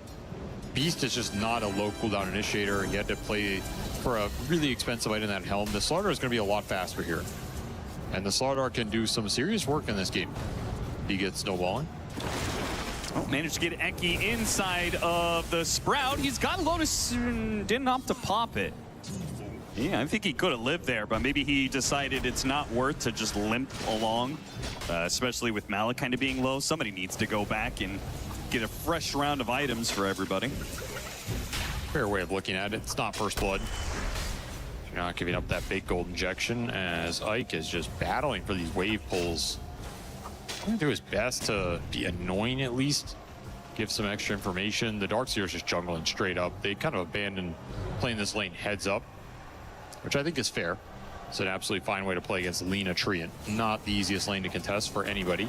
No, we've seen that the worst thing for Darkseers is when they try too much to like actually stay in lane. Right, I'm thinking about that Darkseer versus SF. You're a triple raise kill, then go back to it, dies again. Right. If you're not going to contest the lane, then play this way. Yeah. Especially if you can get to at least level 3. Level 2 Ion Shell clears through these camps a lot faster. Going from 30 to 50 damage is quite the jump. Notice having himself an absolutely fine early game. Top of that CS chart, he got his helm done. He's already level 4. The wave pulls have done their job, and Parivision play really well around this hero. There's a reason they took it early in that draft. Notice has been superb on it, and it combos really well with a lot of their 4s and 2s. So it's going to be a powerhouse in the team fight.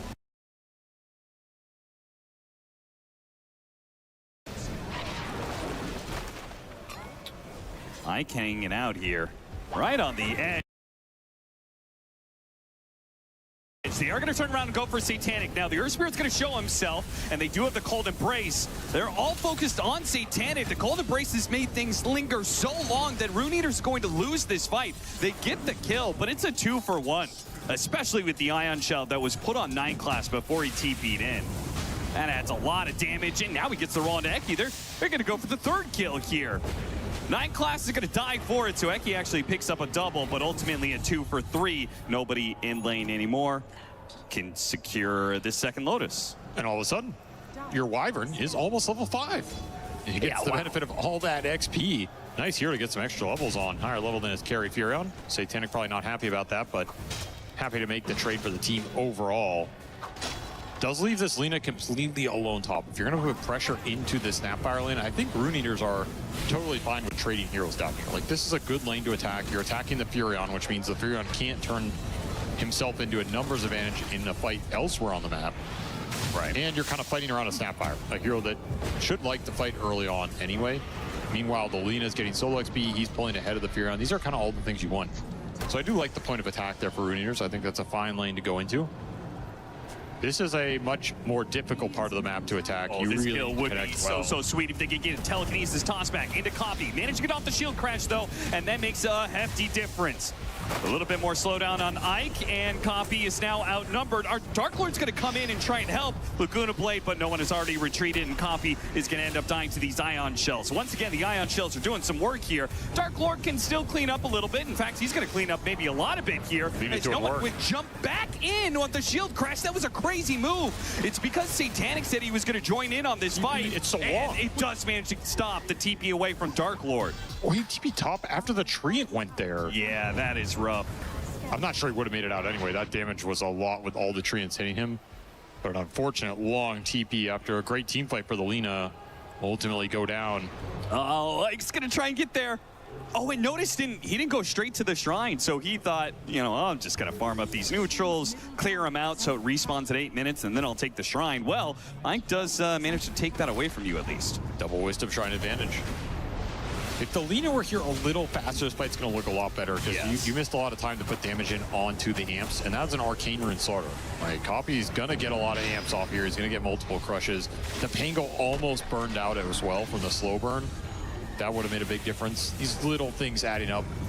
You can still see the power of Dark Lord. Like, he doesn't even have items in this game, but just the power of the amp damage or the amplification from the Slaughter is going to give him a lot more firepower to work with. Yeah, that you got TP to was about not 2.5 seconds, so if it was a TP back to base, I think he still dies. Yep. Have to make the long walk as he works towards that Maelstrom. Still scouting these heroes top. They kicked the heroes out of bottom, so see where Satanic goes here. I don't think he really wants to go back to this bottom lane. It's a little spooky being down there, again, especially against Snapfire ulti that just got used. Okay. Bonk's notice. And no need for an LSA. Doesn't have it. Just pure damage is enough to burst down Notice really easily. Meanwhile, the roll into mid lane. Going after Copy. But Copy, you already saw this coming. And with the sprint, he is way too hard to track down. Another big kill on this Darkseer, slowing down that Helm progression. Always nice to see. Shout out to Notice, though, before he died, he got off the wall. And he has been able to keep the creep wave out of the tower. So he doesn't miss too much farm off of that death. Efficient for him. How many times they're going to go after Copy like this? They are really putting pressure into this Slardar. They do not want him having free reign on this map right now. And for good reason. And the supports are not going to go to the Slardar on the side of Rune Eaters, which means 3rd time's the charm for Parivision. Brutal for him. You're going to steal double bounty rune here as well. Free resources for no one. Which means this play on the other side, I feel like it's relatively telegraphed and it needs to work out for Rune Eaters, and they're just there a half second too late to catch Satanic. Little timings making all the difference in this game. Should be able to trade towers here, but you wanted that Furion kill, especially if Satanic went back into this lane bottom that he had the TP out of. It's a move you want to punish. Pango actually coming for this. The Rolling Thunder, he wants to stop. Okay. Make a play for this tower, but if Dark Lord does a good job dodging the Rolling Thunder, then that's a pretty big wasted ultimate. Eki stealing the Arctic Burn. And won't be able to fly off the map or anything. Kiss is raining in, actually. Maybe Dakalis dies? Is it outside of the range? Are they not going to be able to get the damage on him? They do. Call to Brace is not going to out-heal the magic damage burst that comes from the Snapfire when those globs land. Satanic back in here defending his tower. Probably end up denying it. But this Furion got to exist in this bottom lane for a long time without the Slardar ever getting down there. That is a dead Helmet Dom creep. Dark Lord just Laguna bladed instantly. Why not? He also didn't get the last hit. Okay, well, that's a little sad. Yeah. Showed it who's boss, though. Yeah, he did. He did. And he's the most farmed hero in this game. You have to be careful of this Lina. I feel like I've been warning people about it for a while now, but like, this hero is an insane late game carry now.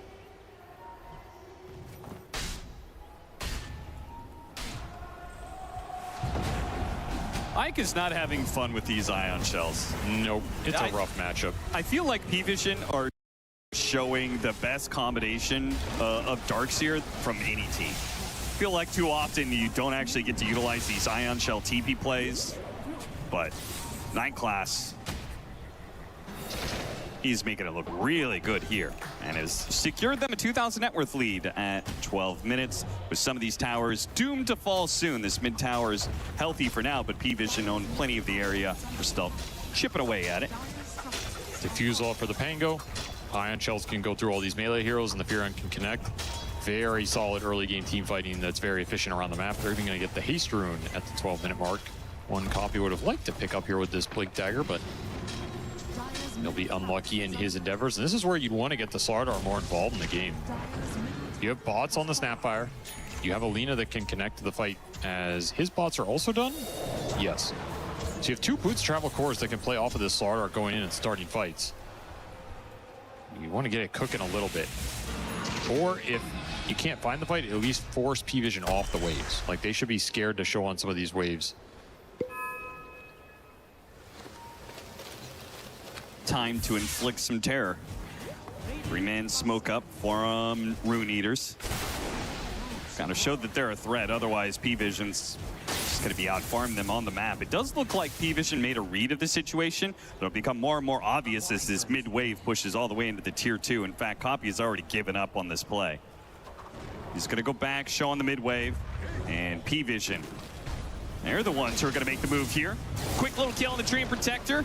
It does mean that Dark Lord has a chance to get out here unless somebody hits him. Ooh, that was close. 9 is actually kind of close on the Rolling Boulder. There could have been a vacuum.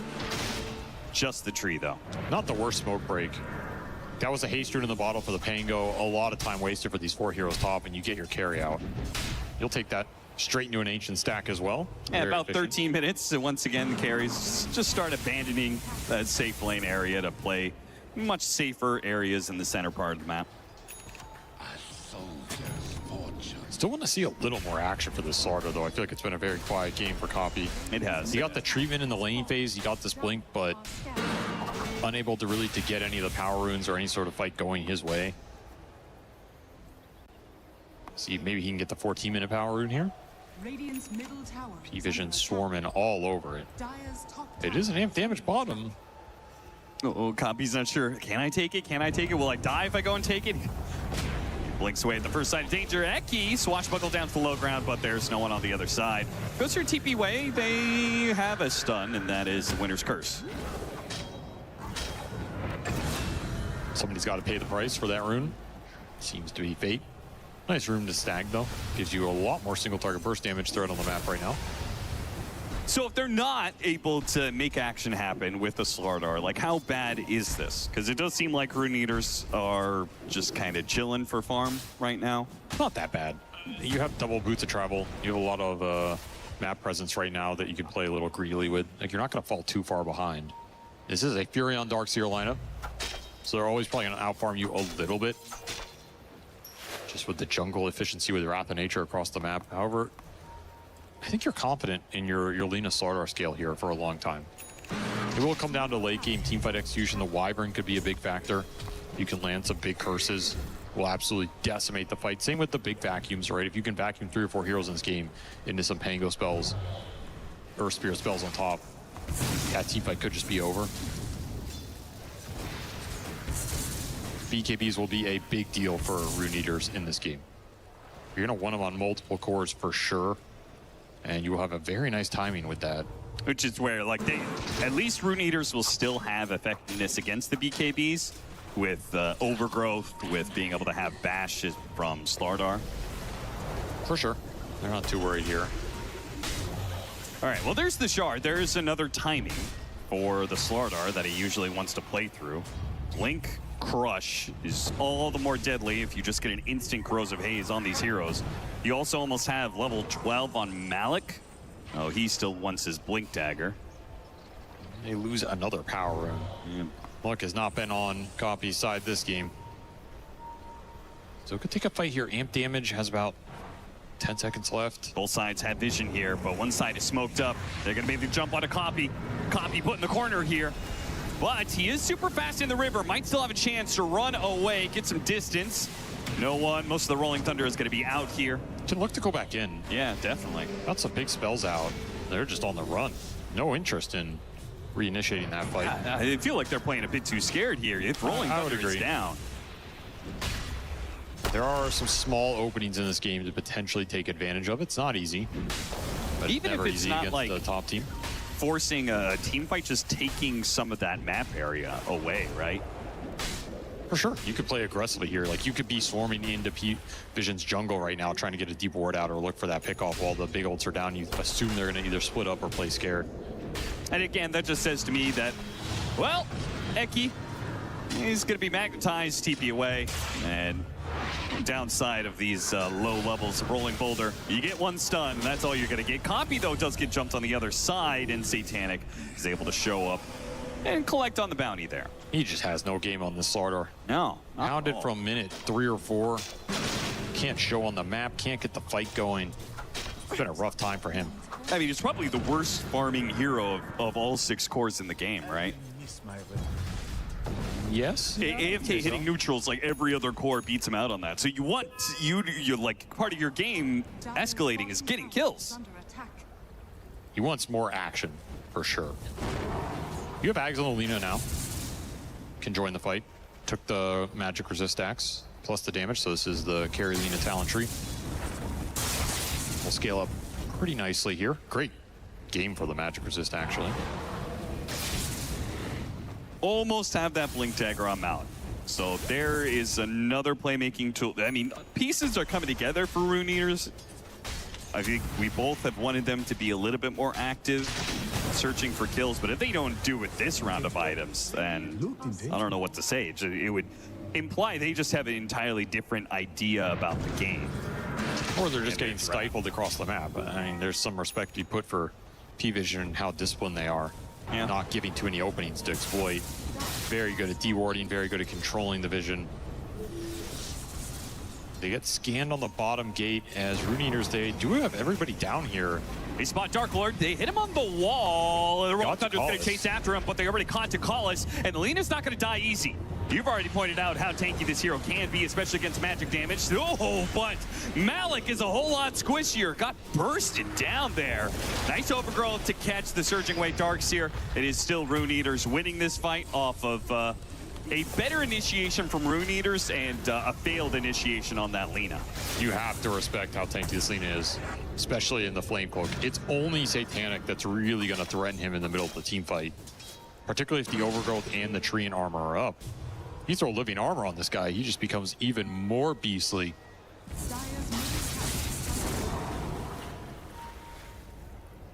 Not a bad team fight at all. Equalize this game a little bit, give you a chance to maybe just do that Tormentor with your nice Slardar lineup here too. Yep. That'd be pretty juicy. Ooh. Ward spotting the placement there from Takalis. A little unfortunate. He didn't see it there, which means Dark Lord knows this area is warded. He'll come back to deward at some point. It actually still gets caught, though, not respecting. He's still tanky. He can do. He's going to fly over the trees here, try and stay out of sight. Pulled by the River. Oh, no, he got what a pulled curse. into the Rinder's curse. I think he might have gotten out. I think so, too. But Eki, with the stolen geomagnetic grip, he wants to show off. It's not a bad idea. They try and hunt him down. It doesn't work. And now maybe Copy is the one to die here. Malik, he grabs a shield. Oh, no. This gets just snowball so badly. Malik's going to die as well. This is what you were talking about, where if 100%. things go bad for Rune Eaters, it's going to go bad really quickly. Just can't afford to give up these bad kills. The map's going to collapse so fast. This is what happens with the Earth Spirit lineups. The chase down potential, the map mobility, especially with Furin and Darkseer at the same time. You're going to get all the lanes and you're going to farm so much gold. One bad team fight in this game is going to be 6, 7, 8K net worth going Parivision's way, and probably an objective on top of that. That was max range. It really was. And now 22 kills in 21 minutes for Parivision. This kind of team fight just breaks things open entirely. That means they're going to get a massive net worth lead. They're going to be a round of items ahead. They're going to get Roshan, a Satanic for, or excuse me, an Aegis for Satanic, not a Satanic for Aegis. That would be cool. It would be cool. And we'll also have a BKB very soon. So he could be hyper aggressive. He can teleport wherever he wants. Also might stifle this Rune Eater's move right now. They're going to run right into him. Normally a great target. Oh, God. that might not be the worst, honestly, that he TP'd out on them, because I think you want this smoke to land on the rest of the team if you can. Yeah, no doubt. The smoker's going to break on Ducalis. He probably knows the train protector's here. He's already flicking away. They try and make a Rolling Thunder initiation, still hit copy. While the train protector's in trouble, going to be silenced up. No chance for an overgrowth, which means these kisses are a lot worse for wear here. Dark Lord doesn't know where to run to here. He doesn't have the flame cloak, so he can't just fly off the cliff. He's kind of stuck, battling it out, hoping for an Aegis kill. That's it. Back-to-back team fights that Parivision just work Rune Eaters with ease. This is where this game can snowball faster than game 1, because you're just going to devour the map. I mean, look at, oh, what a perfect block. Oh, it's Rampage. beautiful. Rampage across the map for Satanic. Too fast, too easy. He is just shredding everybody now. You give him an inch, he takes a mile. The threat's supposed to be the Slaughter Arlena and maybe an Overgrowth landing on him without a Dispel item. Now he has BKB available, still has his Aegis for 3 minutes. 13-1 for the young gun here as he is just running over this game. Maybe you didn't want him TPing out of that game. Yeah, yeah. Maybe you can kill him twice while the team is trying to salvage the situation, because these types of fights are just not going to work out for you. You don't have the same AoE control. You don't have the same presence, with, especially without a BKB on copy. You just can't enter the team fight. It feels like to me, Rune Eaters, they're behind like they were in game 1, and they're now trying to wrap the map, but they can't do that against an Nature's Prophet. It's impossible. The lanes go in too quickly. Between the Darkseer, the Prophet, even Pangolier, and then Earth Spirit's hunting you. Furin's like, I missed that kill, oh well. And then he thought about TPing into the mid-tier 2. His team finds the Train Protector. Oh, Satanic goes on the Rubik at the top lane and does manage to kill him with the Nature's Wrath, crashing down on Rubik's head. Map control disappeared so fast. Hey, these heroes need to stop just showing. Malik, he just rushes down the mid lane to kill the wave and will make a successful TP. Space created. A little bit of space. Satanic just threatening the TP on this lane at top with the ward sitting in that jungle, though I don't think this ward actually sees anything. Pretty awkward. Ducalis, love the early gem pickup. When you're up like this, the only play that Rune Eaters has is to be able to abuse information, to get on the map, potentially get pickoffs, especially with the way that Parivision is playing right now, which is basically attacking all 3 lanes at once. Look at this TP top. Knows exactly where Dark Lord is. Won't snag him, but that's forcing an enemy carry into their base at 24 minutes. You're not sad about it by any means. Not at all. And instant pings bottom. Like the second anybody from Rune Eater shows on a wave, they are being attacked. They're gonna send the Mad Dog in 9 class bottom to try and chase him down here. All he has to do is land 1 stun. That's probably enough for Satanic to complete his TP. Ooh, good attempt. Tries to blind catch them on the gate. Malik has already made his way through, but of course they know he went through the gate, which is where Satanic is there to welcome Malik. Hello. Trapped him again. He has had his number. Just cannot get the lanes out. This Aegis. It all started, that one death on the Lena that snowballed has turned into an 18k gold lead in like 5 minutes. That's how top team does it right here. You just never look back. Double wards up here. They tried to find it. They dropped 1 sentry, found neither of the wards. I will say this is the weirdest ward I feel like I've ever seen. Yeah, this one I was talking about. Vision. I think it got placed when they were making that team fight and the trees were cut. Yeah, that makes sense. Let's not criticize it too heavily here. That's fair, that's fair. Full Silver Edge done as the Lena finishes Hurricane Plague, so the Furion is definitely ahead by a little bit here. Entire item. You're still looking for the copy BKB, man. I mean, he's still looking for a harpoon to get out of these sprouts. They're going high ground while this is happening. No carry, no problem.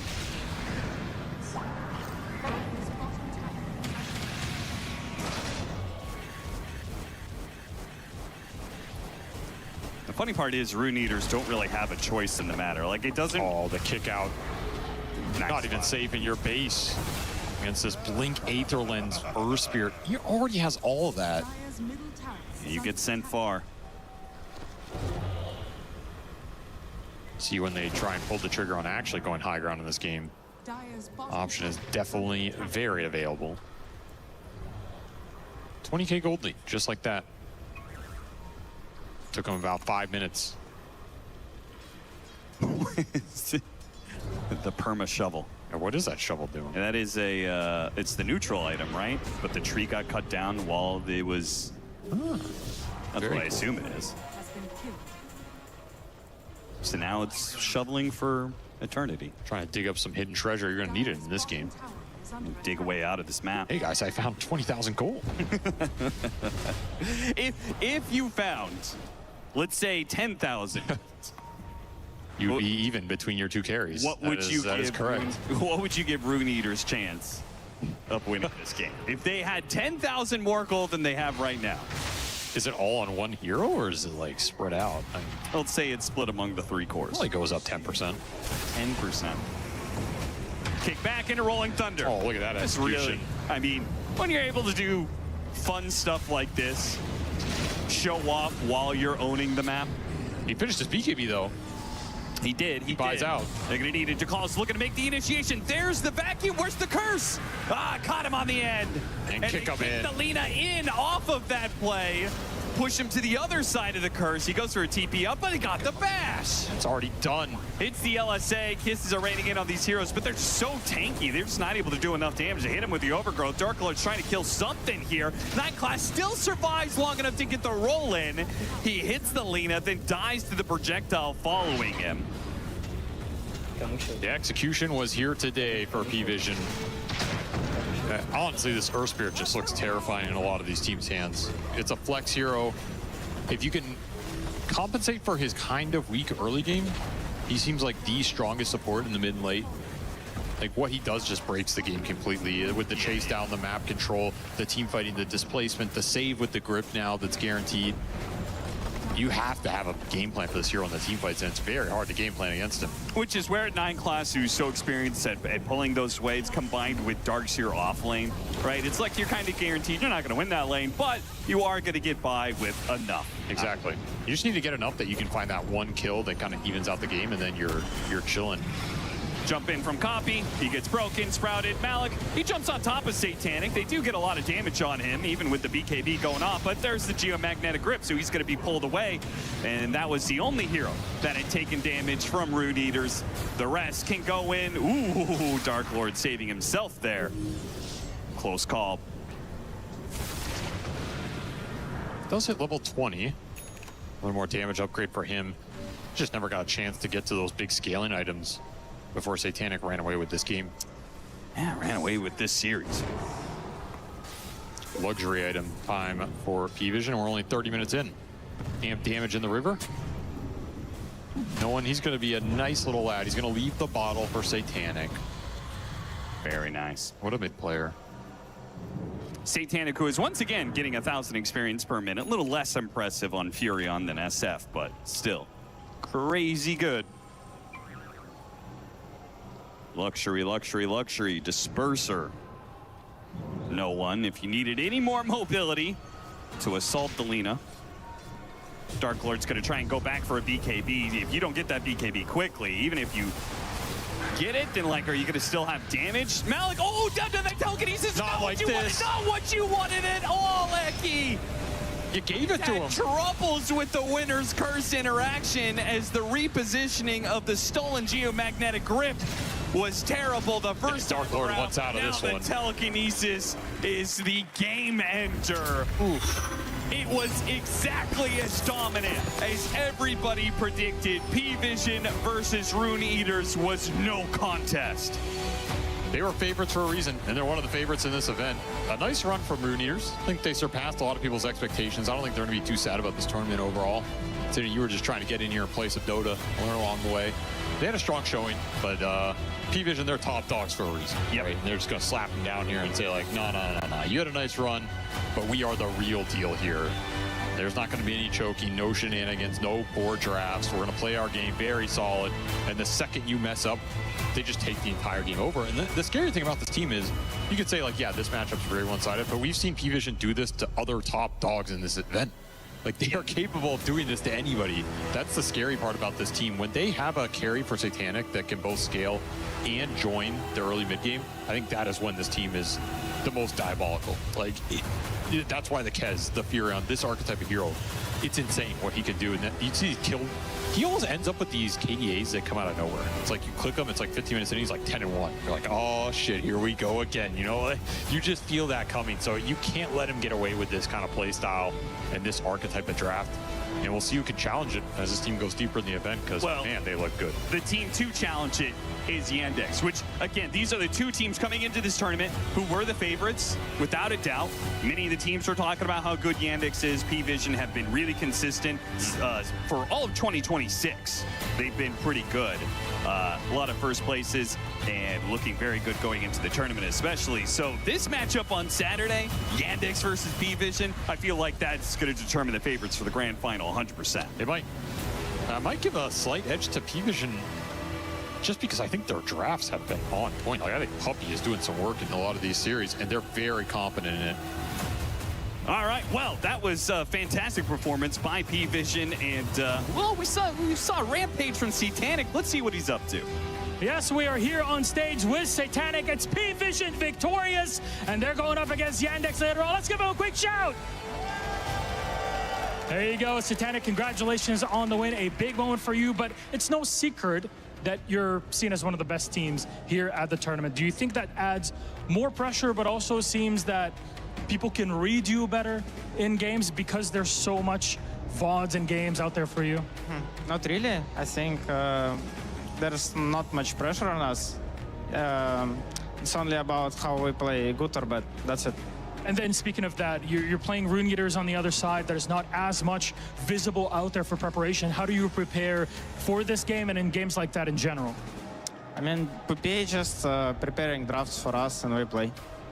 You got someone to really trust in this. And speaking of drafts, you know, some people are picking new heroes. You guys are sticking to the same stuff that works. Why? Any reason to not make any changes?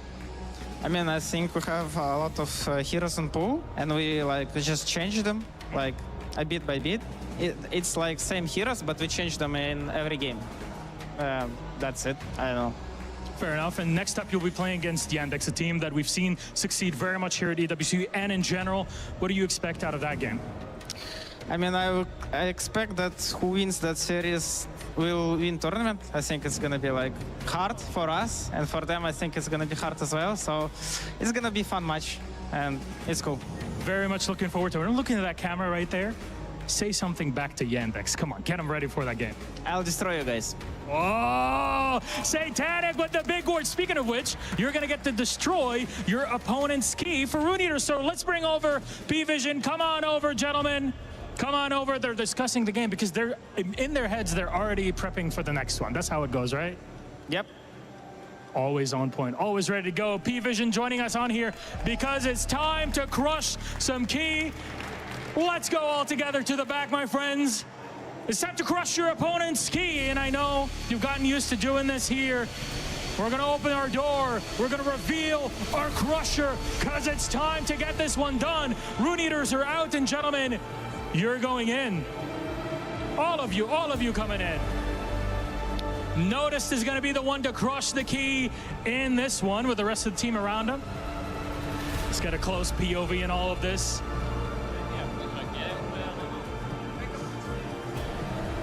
It's really heavy out there. Look at it coming in closer. Noticed, ready to take them out. Parivision victorious. Rune Eaters, they are out. The crush is done. Whoa, yeah. Ooh. Oh. Let's not break the machine. We got a few more weeks to go. That's the key done. That's Rune Eaters out. And that's Parivision moving on to play Yandex later on. Congratulations, gentlemen. That is it from here today. Let's send it to our panel and break this game down.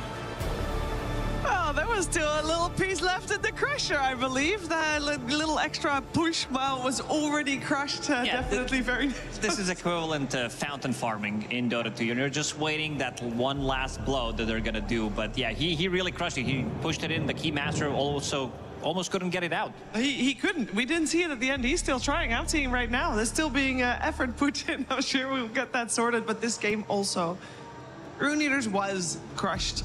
And we did see a clear difference, I think, Effie, in terms of play. Yeah, I mean, honestly, they were just better. Like, every move they made was better, the laning stage was better. Every time Rune Eaters tried to make a play, it felt like Pvision had such a good read on it. 9 class in particular, I felt like he knew exactly what Rune Eaters were going to try, and he made sure to be there preemptively with his Earth Spirit, and letting it go is a big mistake. You cannot give this team Earth Spirit. Yeah, GG, no Re-Shiver, no Rune Eaters left. Unfortunately for them, you know, the journey ends here, but nothing to be ashamed of. I think they should be very proud instead, because they made quite a lot of things happen for them, and they decided to just show up and eliminate 2 like really big teams. This one was not evenly matched. Pvision just on another level when it comes down. And something Satanic said in an interview is also, you know, whoever wins the next series between them and Yandex is going to be winning the whole thing. Oh, that was spicy. I don't think he was very wrong. Confident there as well. And yeah, for Rune Eaters, 2 months and 2 days. That's how old, like young, their team is. So coming top 8 here at EWC is an incredible feat, and this game too is not a representation of you know, their skill level overall. They were outclassed, and a lot of teams do get outclassed by Pvision. I think that that offlane with the Earth Spirit, Darkseer, oh my goodness, that is just dirty. Every lane getting pulled. This was supposed to be a lane where also Dark Lord was able to get a lot out of, but at the end of the day, he did. I think this was the lane where, like, he was staying on top of the network, so they played the lane really well. The one thing I didn't really like that they did have is this double boots of travel on like your position 1 and 3. Like in theory, it should match the aggression that Pvision's bringing, but also your team fight is not as powerful as theirs, especially if you're playing it from behind. It feels like there's a lot of dead net worth on the heroes. This is like 4,000 gold, plus you also have a Blink Dagger on the Snapfire, so that's like 6,000 gold, which isn't really being utilized because Pvision, they are running at them, they are getting a pick off, which they can't really respond to, so a lot of the times these bots, they're not really getting the value out of it. Yeah, but I just also think they mis-executed a little bit. Like, at some point in that game, it felt like Pvision were the ones making every single move, and we didn't really get to see Rune Eaters try anything. Like, every time I looked at the screen, the Lina was being run out in the jungle, or someone was getting teleported on by Satanic in that bottom lane, that dud lane, if that's what you're going to call it, and they just could not react, I think. For Rune Eaters, I do believe there was a window of time where had a few of their moves connected and worked, then maybe we would have seen a different game. Like when they ran into that triangle around minute 7 or 8, I don't remember when it was exactly, but when they ran in with Treant, if Lina had connected maybe a few seconds earlier, we would have seen a different outcome, but again, Pvision read every move and they were there. They were there, and in a game like this, especially when it is that one-sided, it's pretty tricky choosing an MVP, I'd say. But it was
10 seconds remaining. Your turn to pick.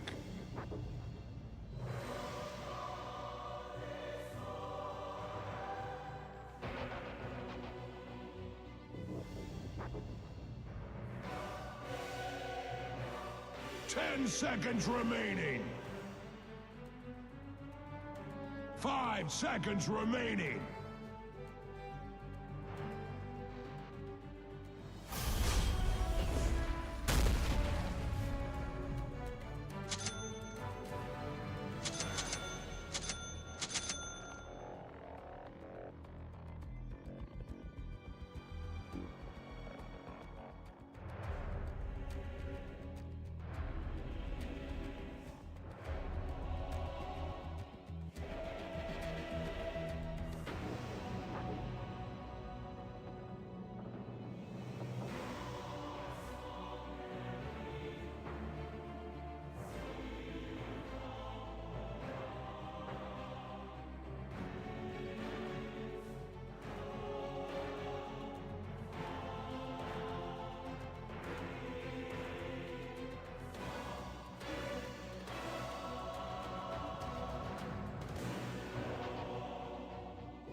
I am your liege. Forward. Prepare for battle! Look how they flee before us. This one's in the bag. Look, it's in the bag. Already moving.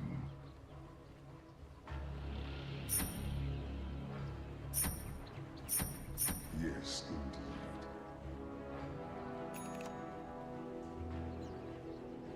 To battle.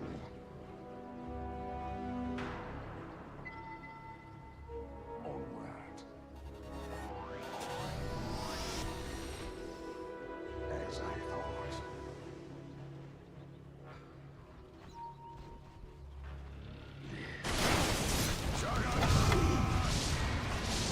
30 seconds to battle. First blood!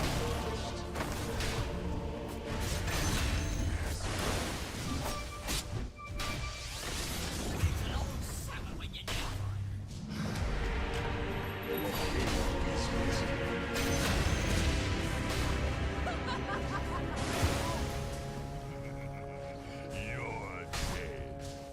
Well stated.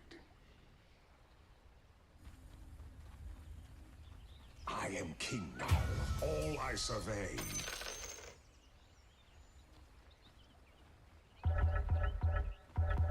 I am ready. Well and good.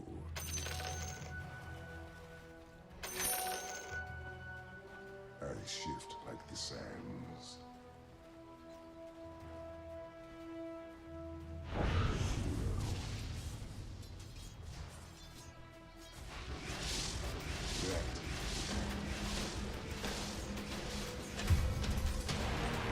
Like sand is quick. It comes naturally to me. Sand King commands.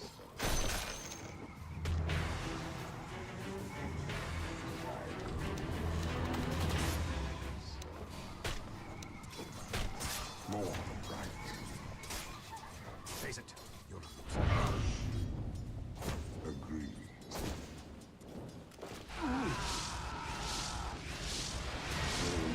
I'm under attack.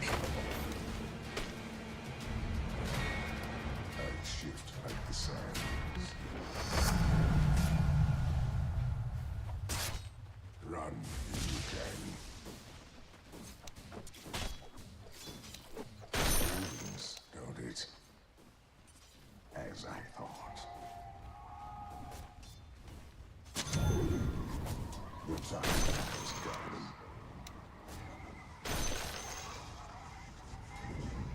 Onward.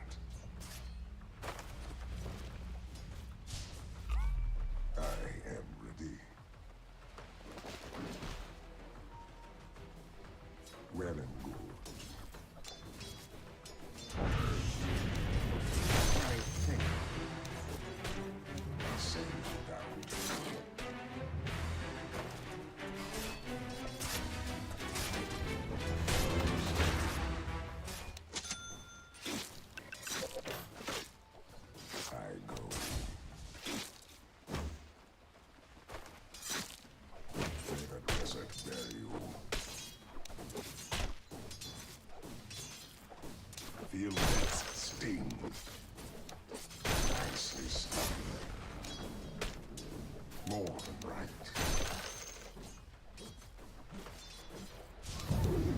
Of course.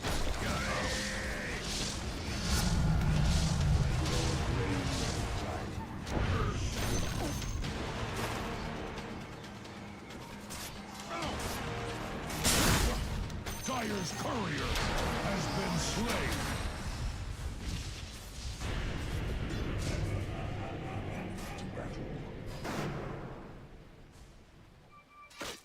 Killing spree!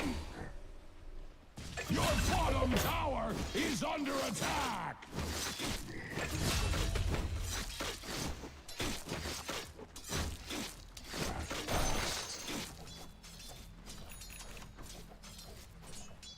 Forward.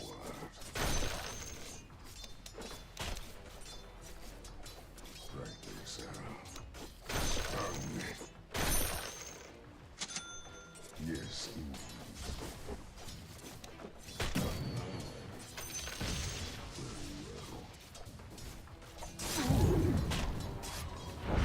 Dire's courier shall carry no more. I'm under attack. So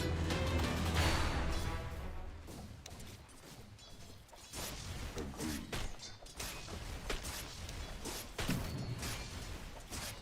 Already moving. Agreed.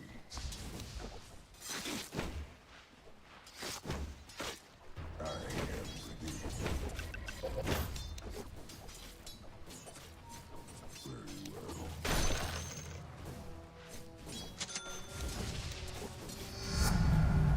Galley, my well stated.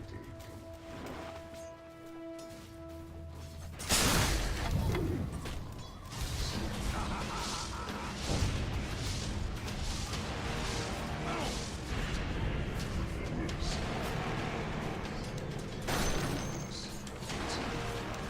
Denied. Silently cover.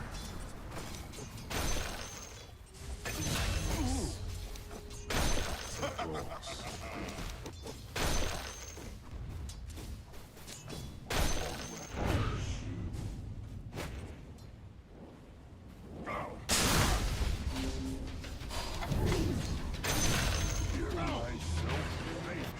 Wait for it. Well and good. I go.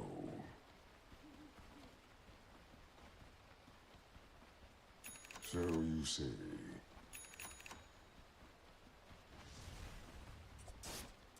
Forward. Your middle tower is under attack. Yes.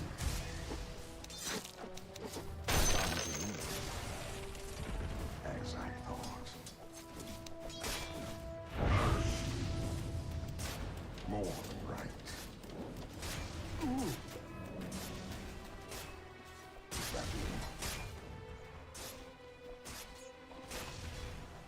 Rightly so.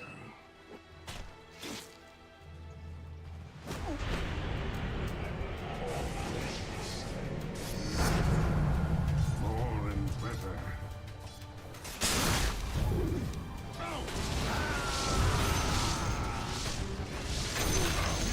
No more,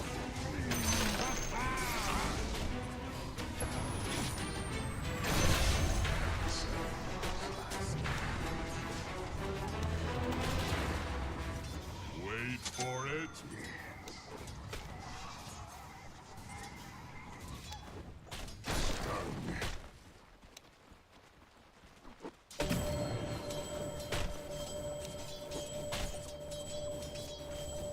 Of course.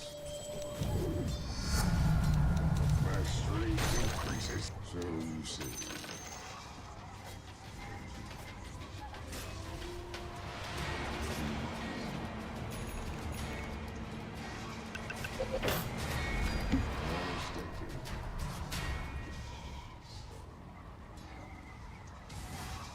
More than right.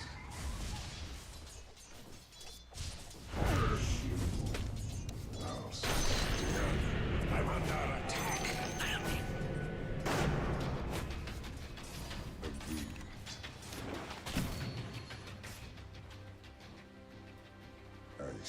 like the sands. As I thought. Yes.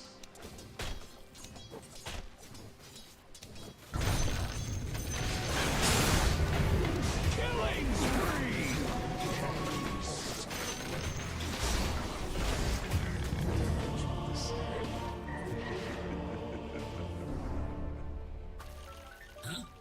Wasn't it?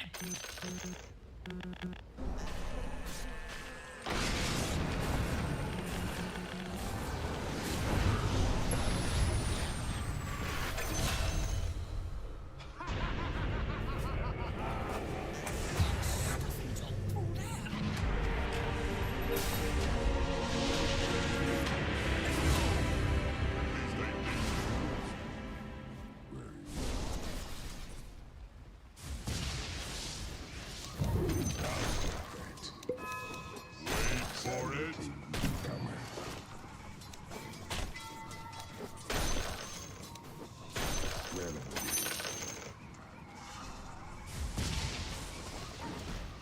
Forward. Battle. Granted.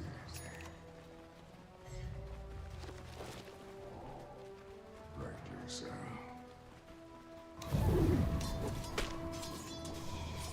I the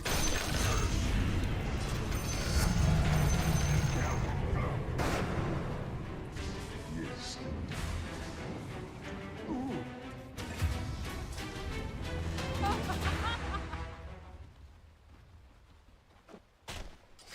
I am ready. Very well. Yes.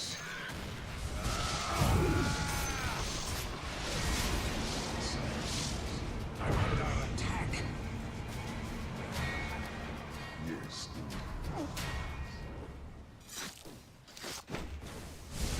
Granted.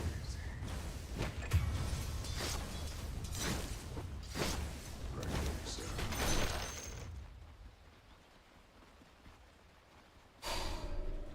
Yes.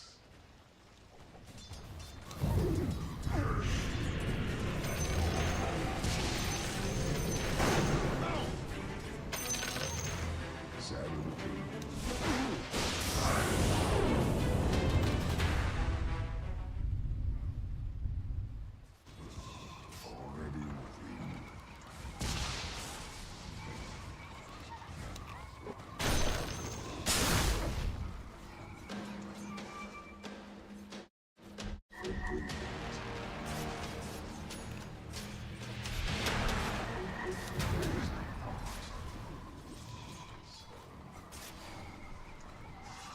So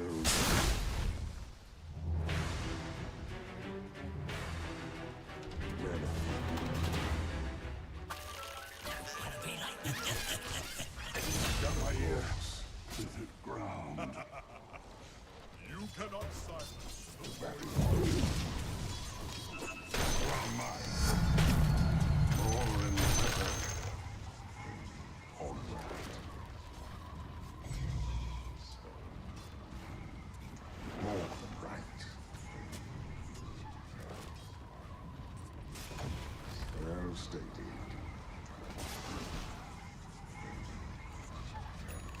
I am ready.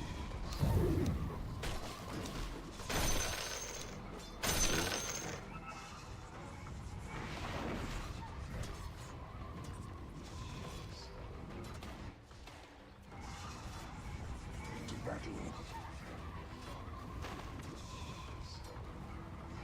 I shift like the sands.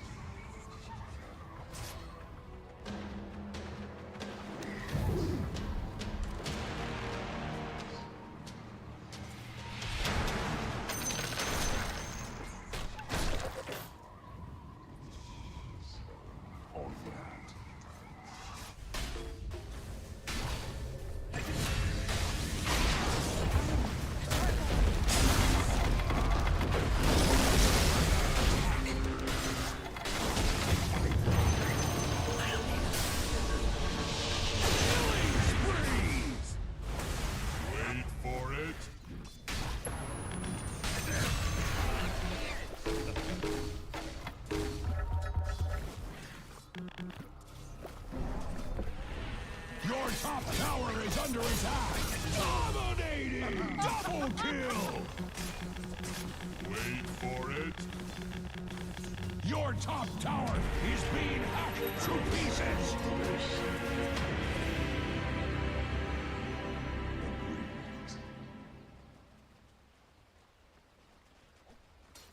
As I thought.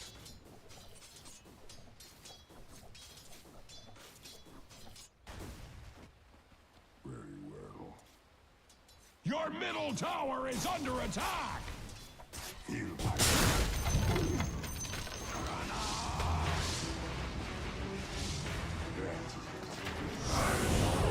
The enemy has a bone to pick with your middle tower. Radiant's courier has been slain. The enemy has a bone to pick with your middle tower. My strength increases. Forward. Your middle tower is under attack!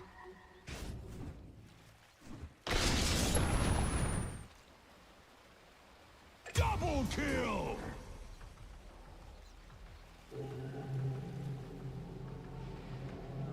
More than right.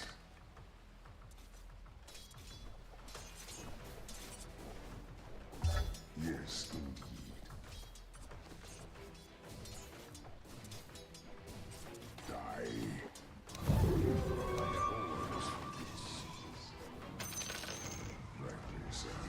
Dire structures can take all the hurt Radiant cares to heap upon it.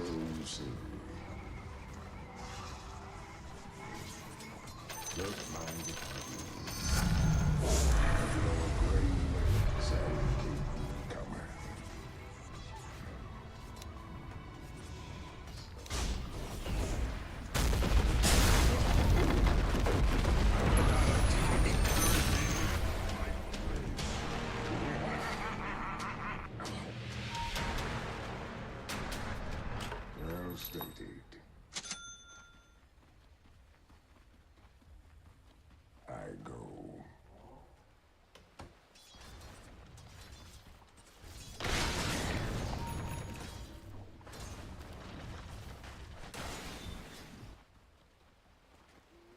More than right.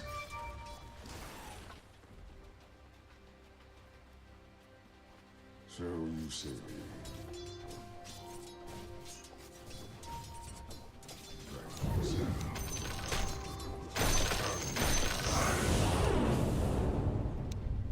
Killing spree!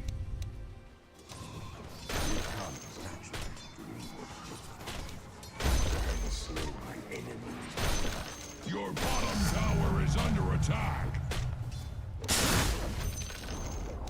Your bottom tower has fallen. Double damage. Blessings upon a loyal warrior.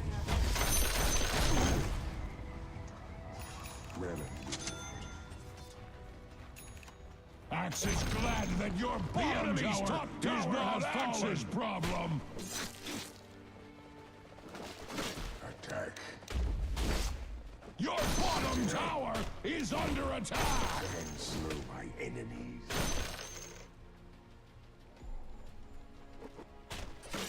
I'll starve your bones. Your bottom tower is under attack. Sand swallow you. Your middle tower has fallen.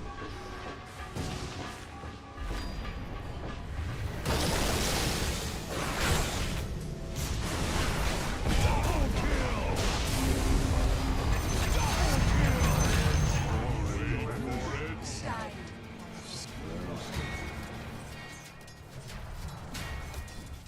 Axe is glad that your bottom tower is not Axe's problem. Dire structures are fortified. Wait for it. Not yet.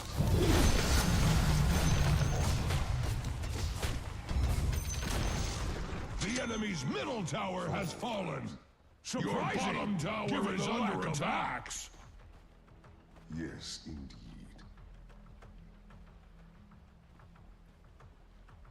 I shift like the sands.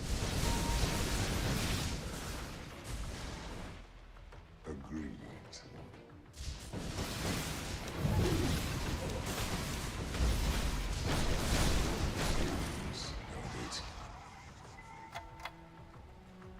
The time has come. At last.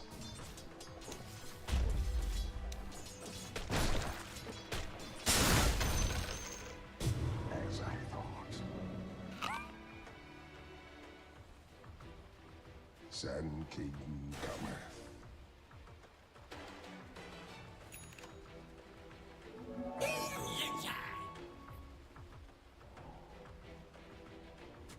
Well stated.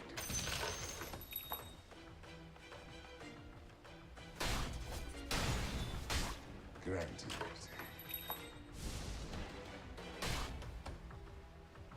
More than right.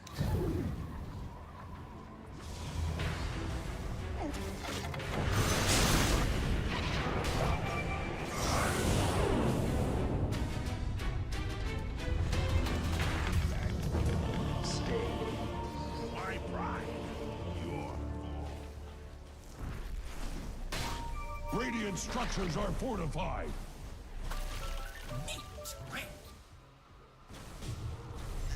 Your top tower is under attack.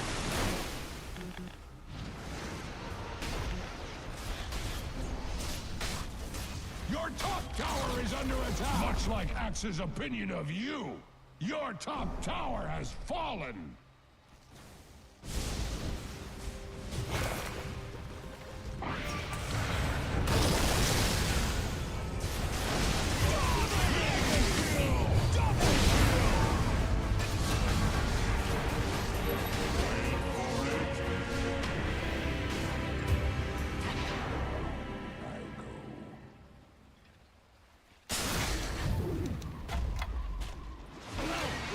Killing spree! Double kill!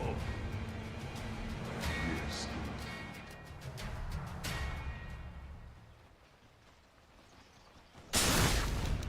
Stinger.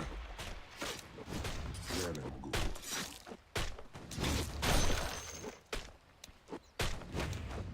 I am ready. Nice little ball. So you say. Agreed. To battle.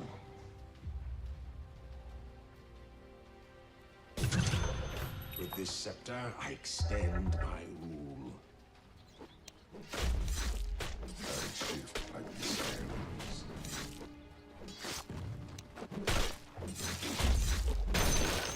Stun. Yes.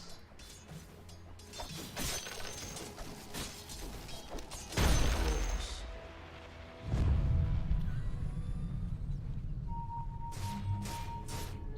Sand King cometh.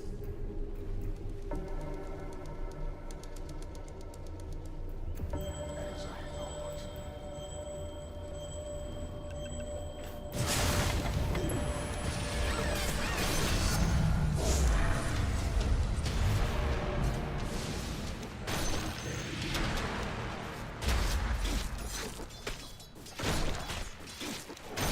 Double damage.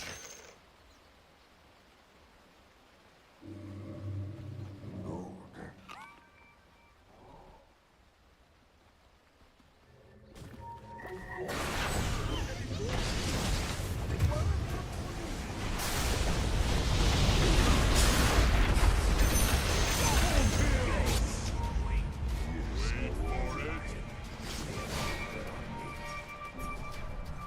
To battle.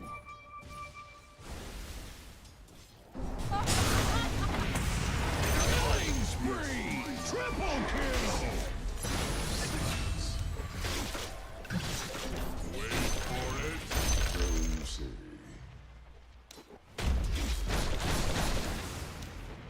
Let him good. Rightly so.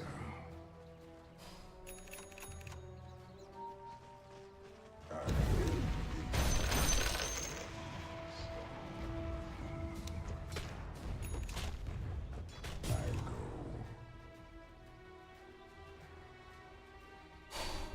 go. Granted.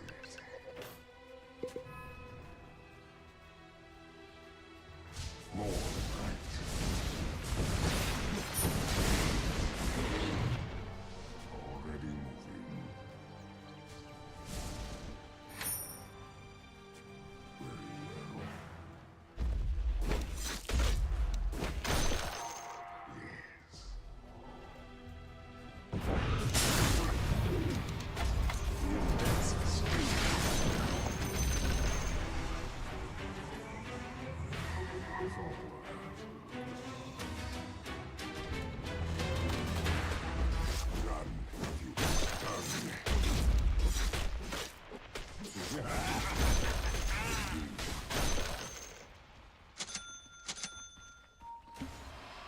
Sand King cometh.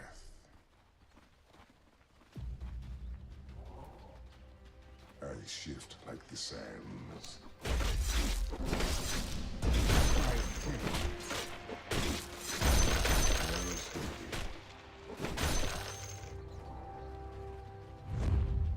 As I thought.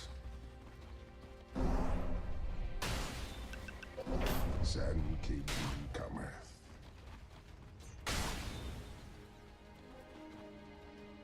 As I thought. Axe does not pick sides, but Axe is Axe is pleased!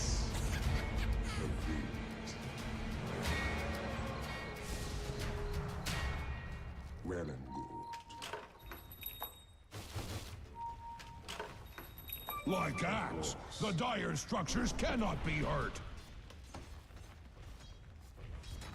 To battle.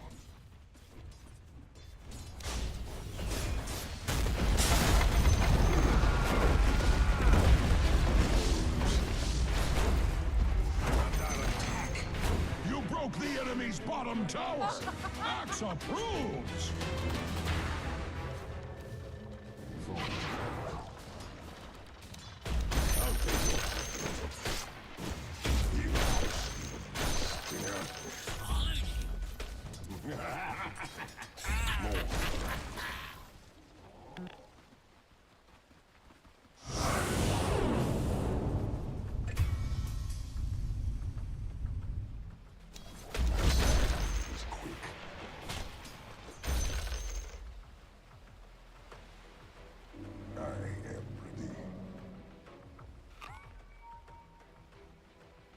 Your middle tower is under attack!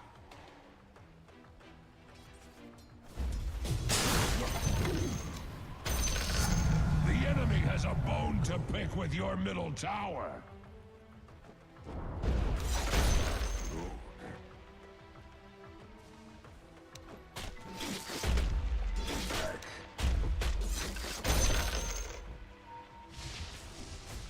I shift like the sands.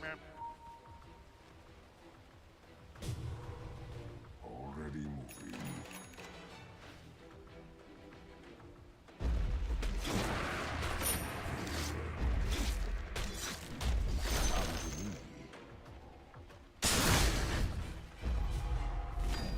Yes, indeed.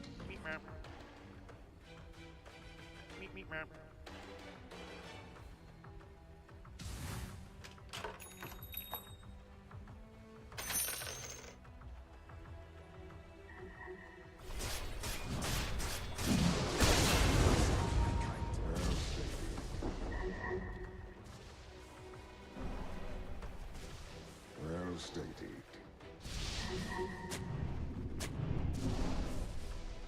Good.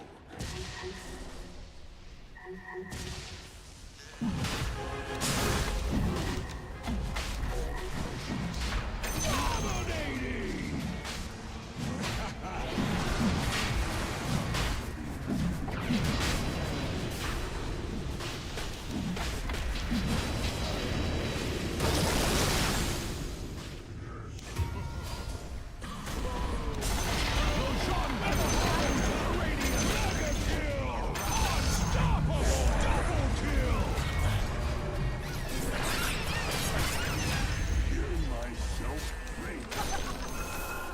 I shift like the sands.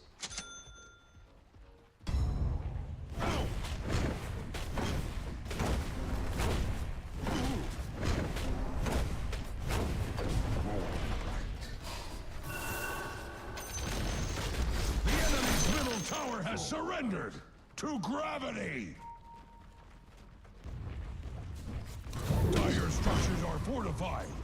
Super, super fortified. Like you can't even imagine.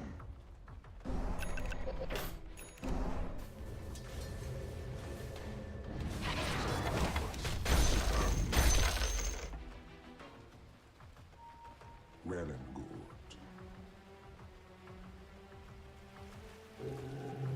So you say.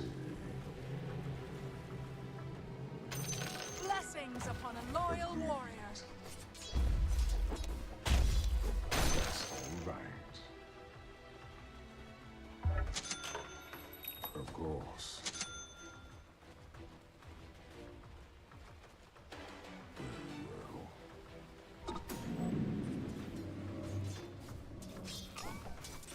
Sand King Newcomer.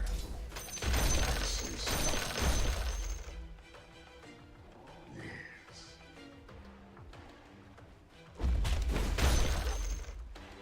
To battle.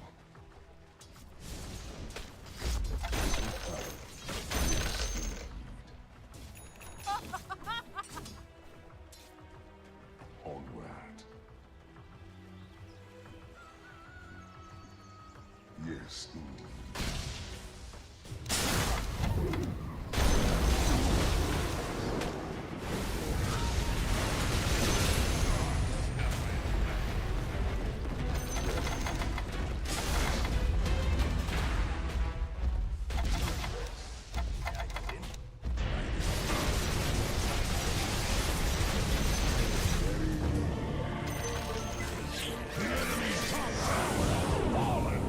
Do not miss this chance to push your advantage.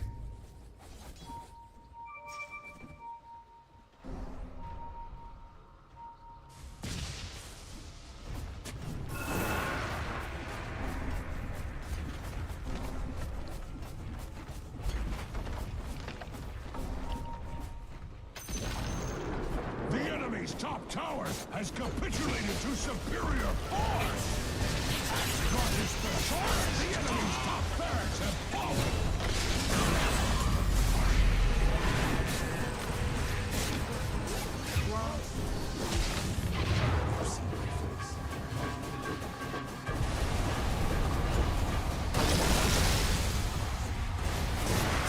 Killing spree! Double kill! The enemy's top barracks have fallen. That was axtacular!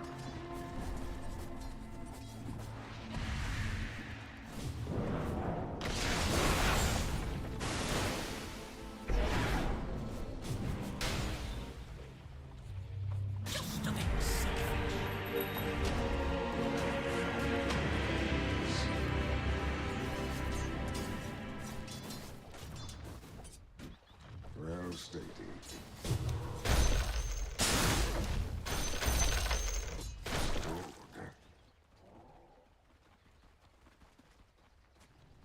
More than right. Sand King Newcomer.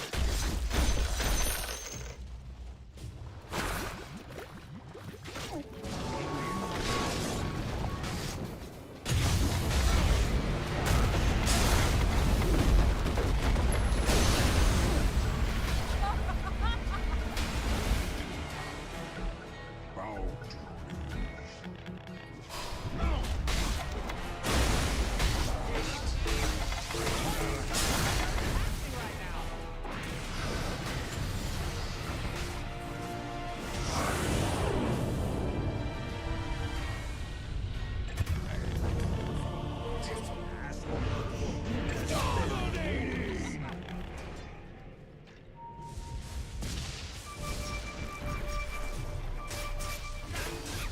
Double kill!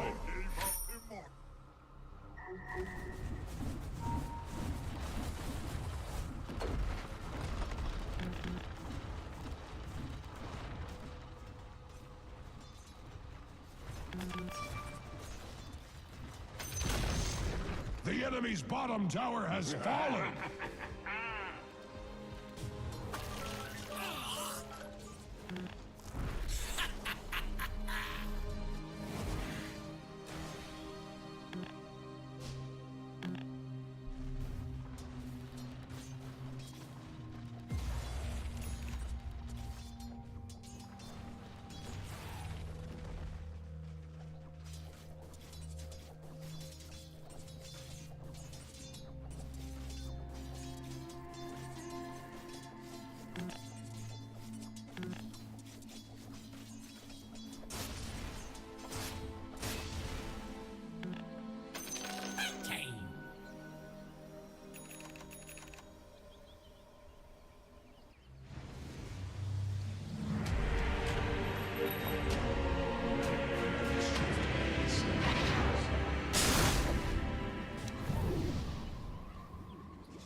my sting.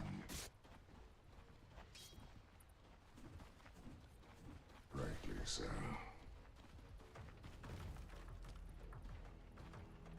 As I thought. Shiva's God. Of course.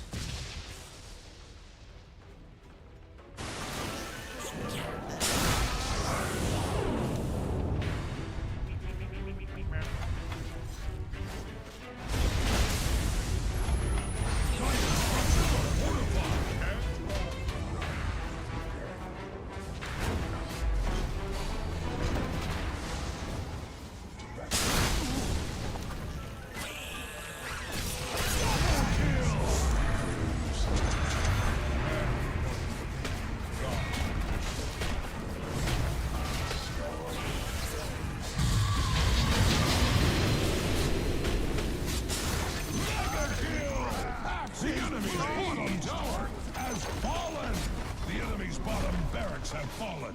More. The enemy's bottom barracks have fallen. Oh, good day, sir, indeed. The enemy's middle tower has fallen. The enemy's middle barracks make a nice pile. The enemy's middle barracks have fallen. You now have mega creeps.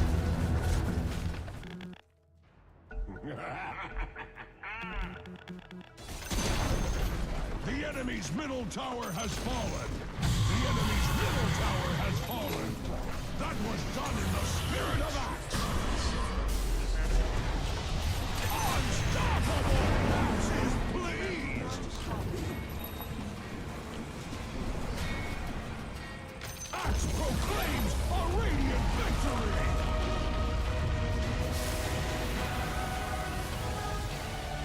Victory!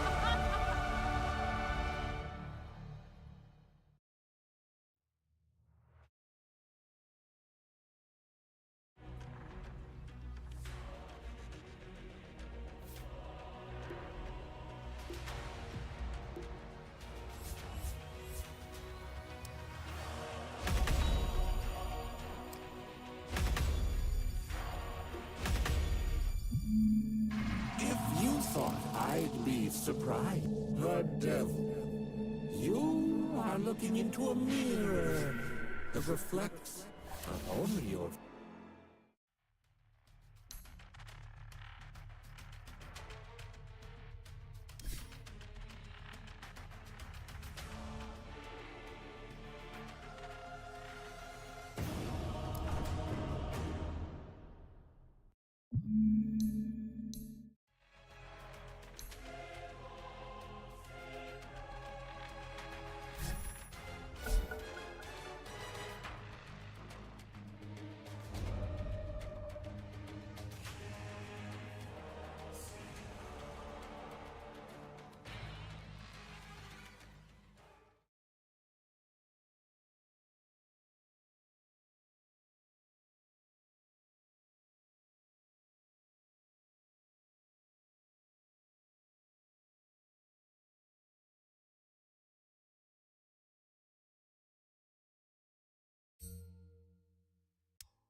Five seconds remaining.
I step into a new arena.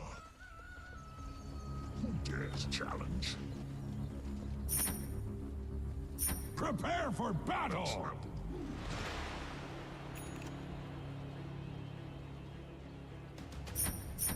Yes.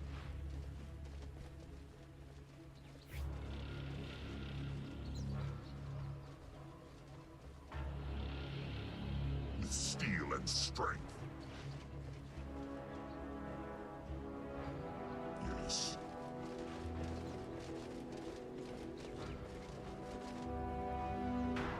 Blood shall spatter.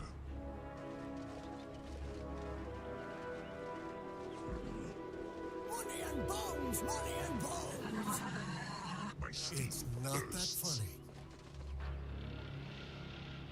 Good luck, Muppet. 30 seconds to battle. My bad, my bad. So I go. Shatter bones. A killing pace.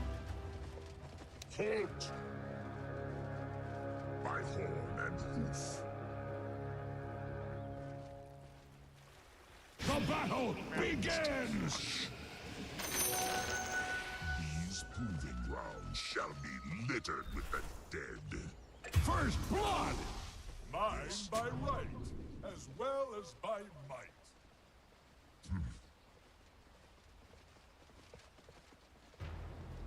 Death runs. Yes. As I wish. These fools attack me!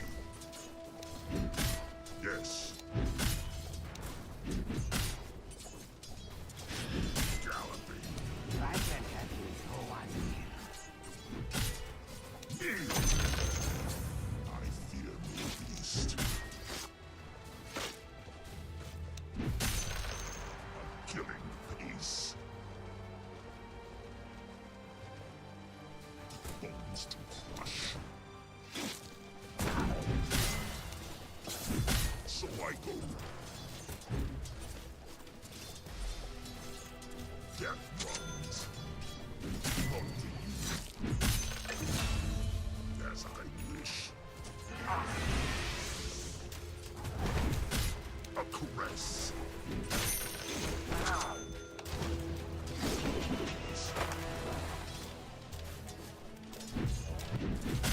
My steel thirsts.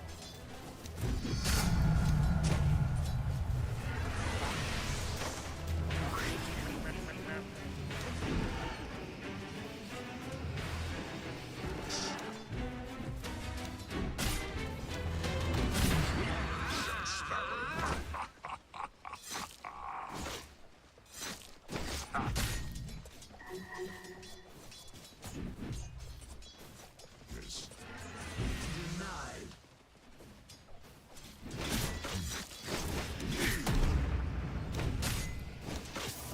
Yes. Steel and strength. A double.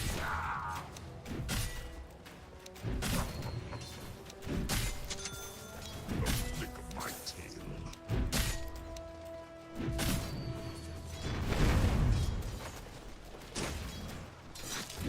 These fools attack me!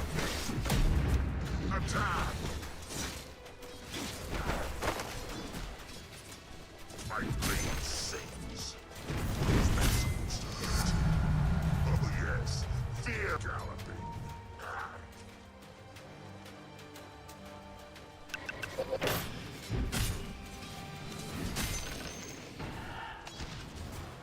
Shadow bones.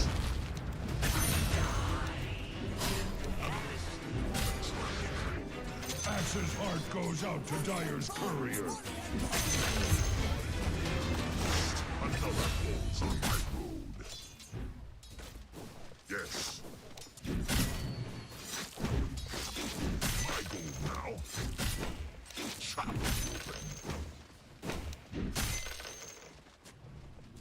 Crushing wound.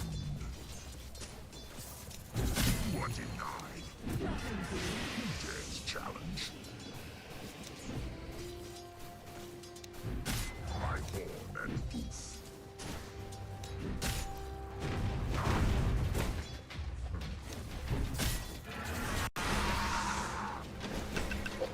Attack!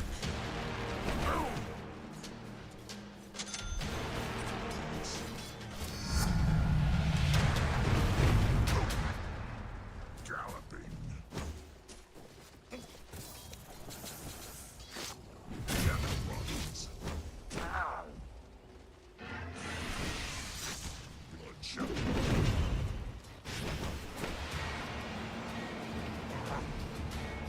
Yes. Bones to crush. My steel thirsts. Your death bears golden fruit.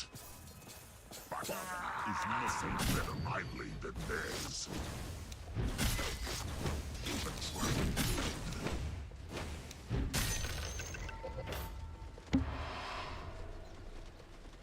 Who dares challenge? Downward strike. Shadowbones. There's a halt.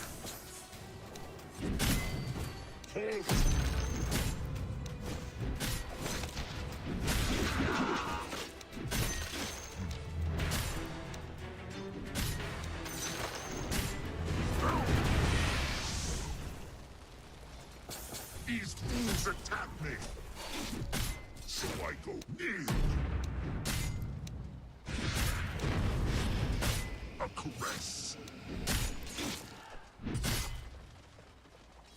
Crushing wound. Yes. Killing pace. I fear peace. My purse. Tremble before me. Yes. Yes. Halt!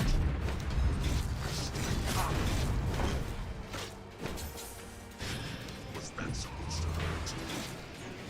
Yes, I wish. Yes. Yes, challenge. Shall spatter. Oh. By horn and hoof.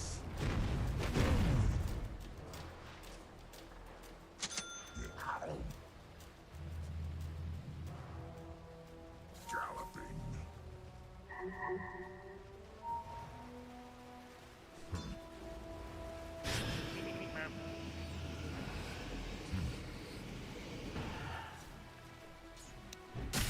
Death runs. Fuckers.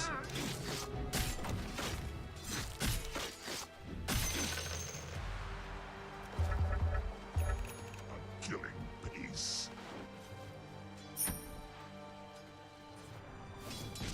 Yes.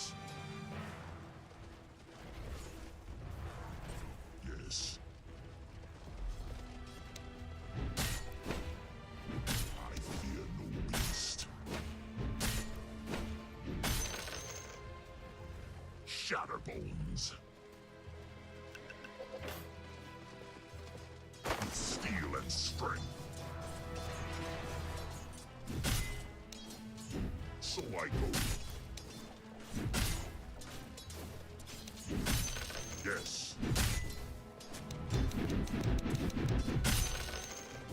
Bones to crush. A trampled road. Attack! Coin well earned.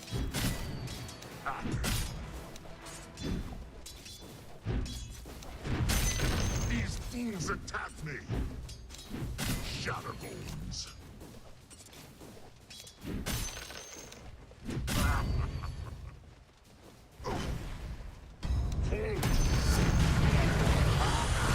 My horn and hoof.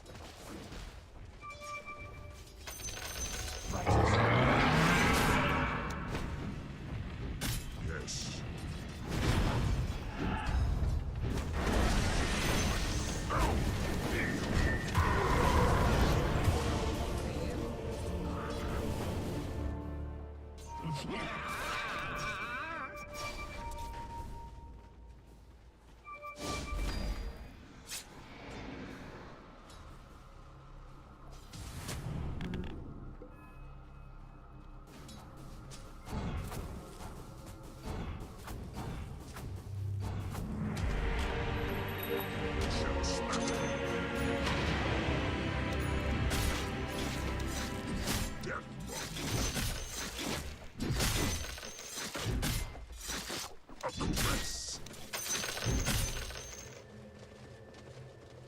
Bones to crush. So I go. Who dares challenge? A killing piece.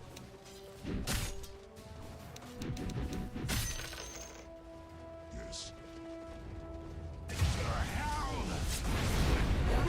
Killing spree! Double kill!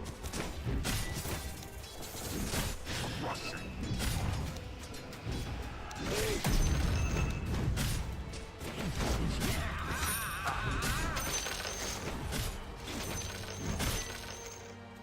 My horn and hoof. Axe is glad that your bottom tower is not Axe's problem. Yes. Break you.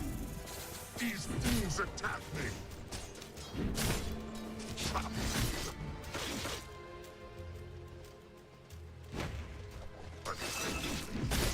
Heavy. Force me. A travel.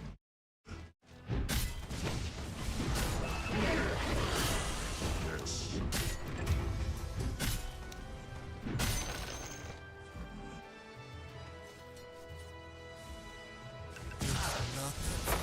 Death runs.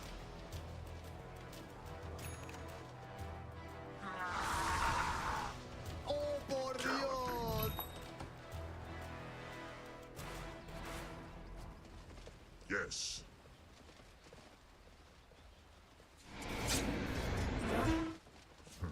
Bottom is missing.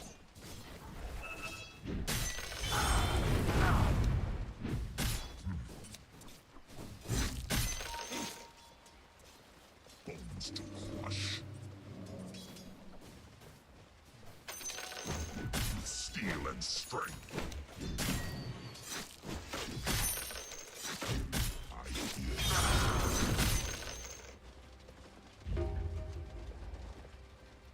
Attack! Yes.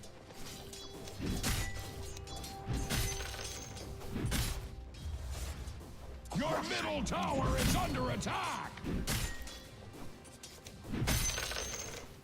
So I go.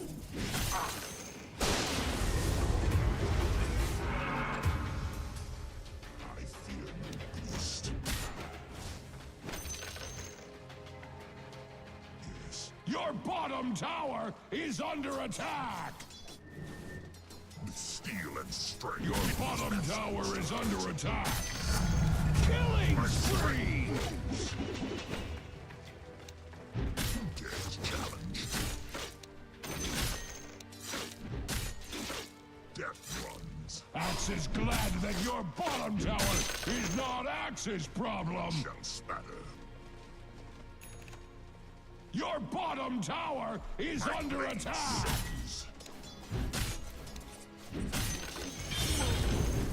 The enemy's middle tower has surrendered. to grow. Your bottom tower is under attack. I've seen ruins that look better than your bottom tower. Who dares challenge? Yes. Blood shall spatter.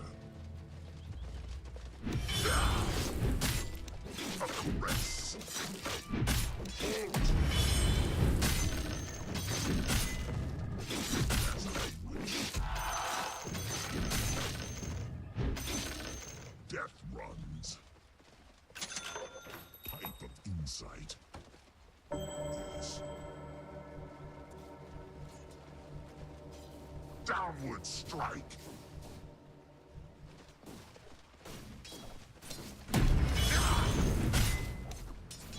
Steel and strength.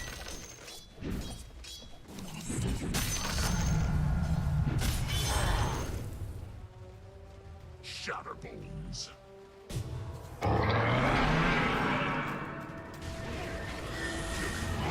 These attack.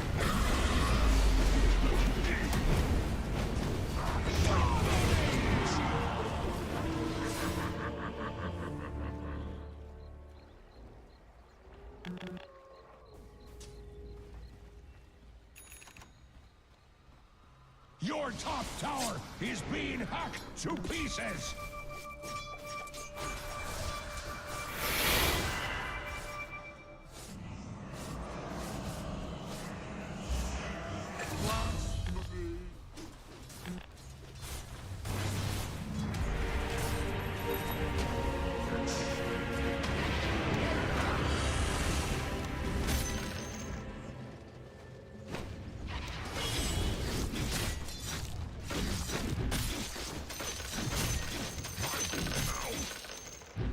My steel thirsts. Yes. Let's bury the hatchet. I feel thirst. Your middle tower is under attack! Radiant structures are fortified with 12 important vitamins and minerals! The enemy has a bone to pick with your middle tower! Thirsts. Galloping. By horn and hoof.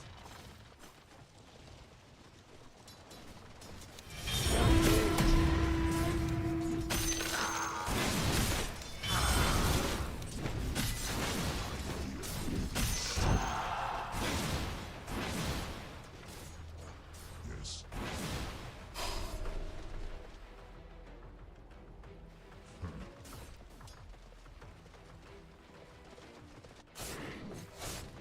With steel and strength.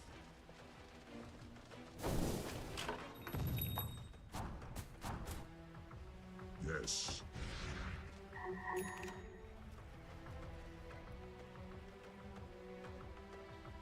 So I go.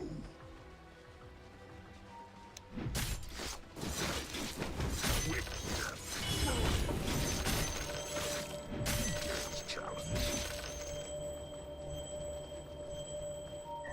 Death runs. Shatterbones.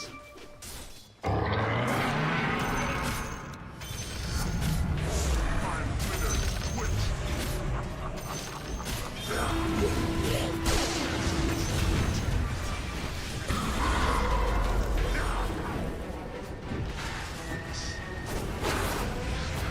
Double kill! Your middle tower is under attack!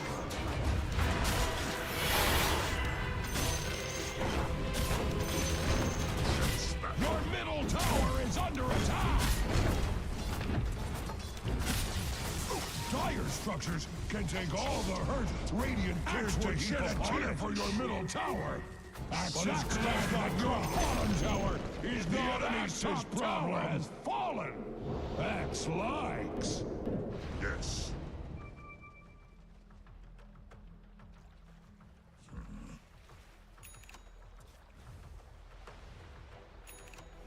Bones Bones to crush. Your middle tower is under attack!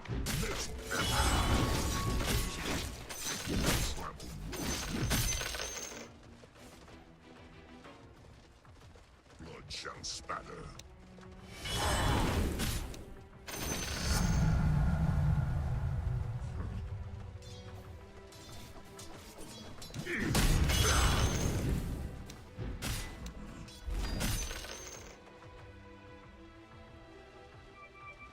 Death runs.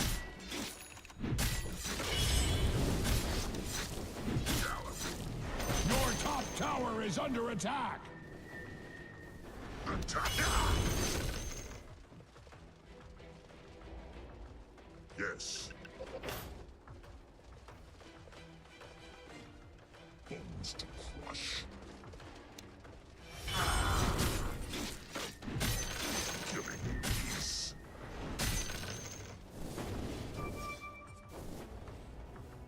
Yes. Yes. Who dares challenge?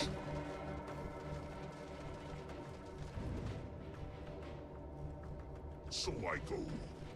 Your middle tower is under attack! A trampled road. The enemy has a bone to pick with your middle tower!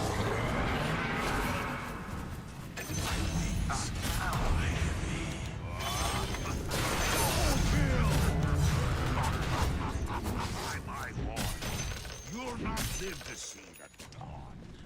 So I go. Death runs.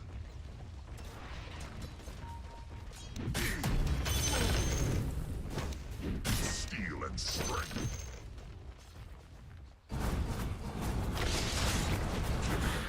Axe is pleased!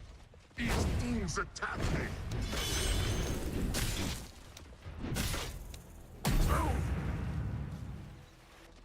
A trampled road.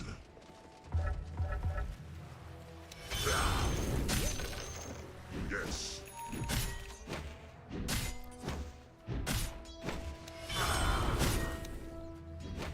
Yes. Downward strike. Shall spatter. Yes. I fear no beast. Soon. Galloping. As I wish. A caress.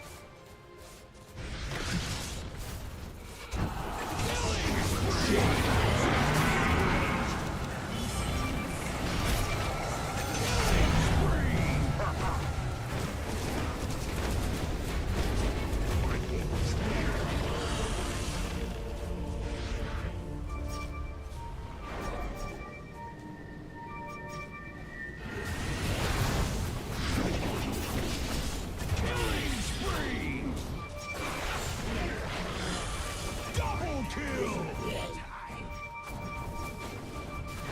Dominating!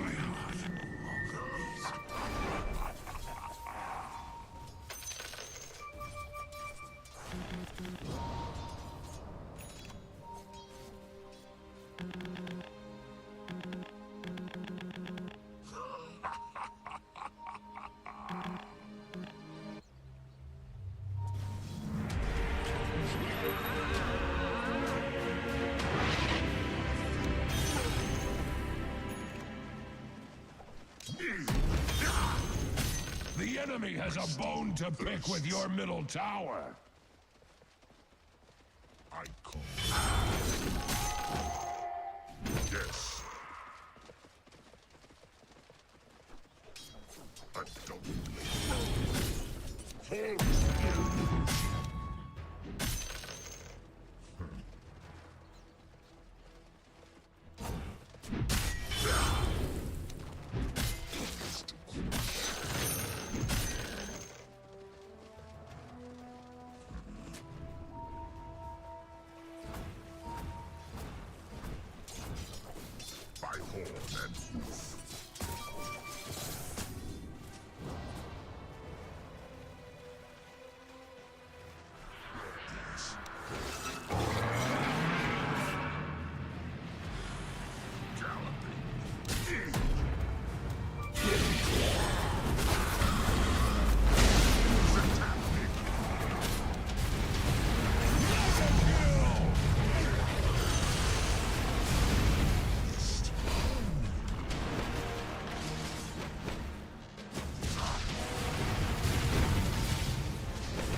bottom tower is under attack! Axe is glad that your bottom tower is not Axe's problem!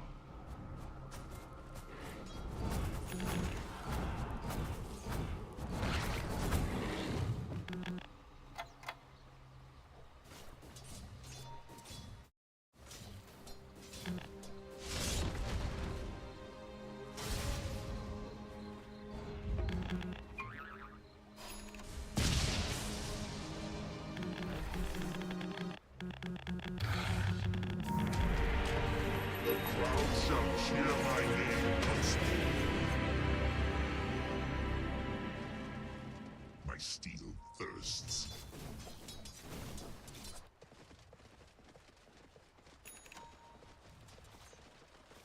With steel and strength. Lead moves my turn. Shadow. Money and bones! Money and bones! Money and bones! It's not that funny.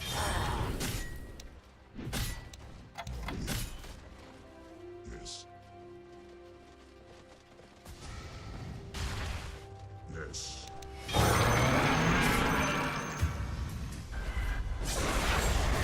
The trampled road.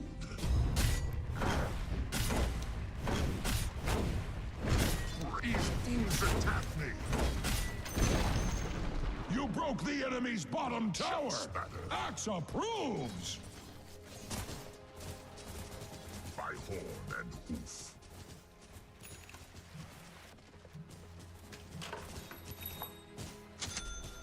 Bones to crush.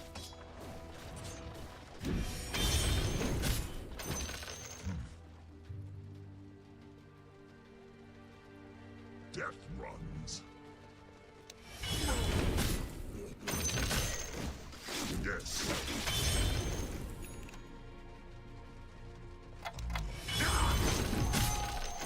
So I go. Soon. Crush it.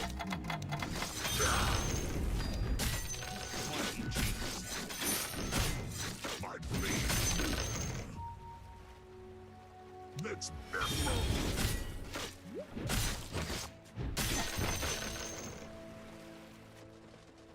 As I wish. Yes. By horn and hoof. Yes.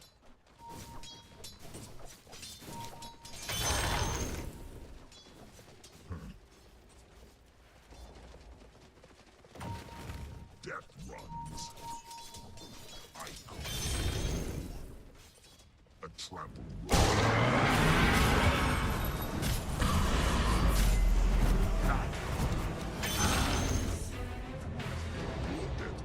Your middle tower is under attack! My blade sings. Not that funny.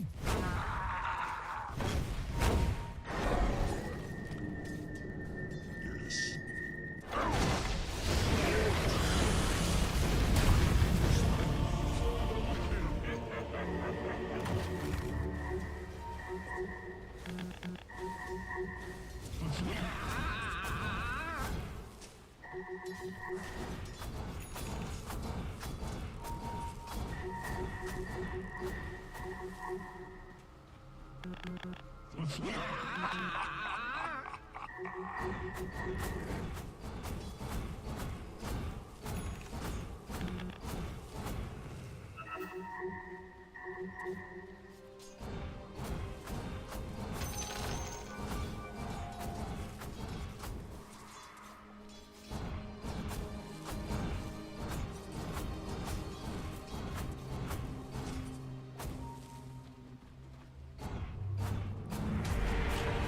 I stride the proving grounds once more.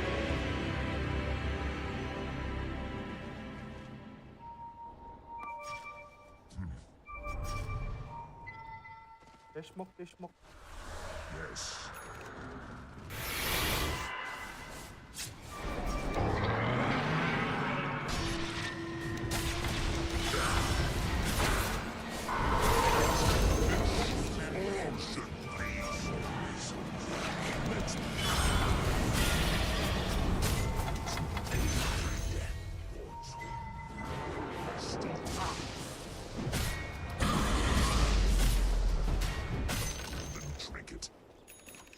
So I go.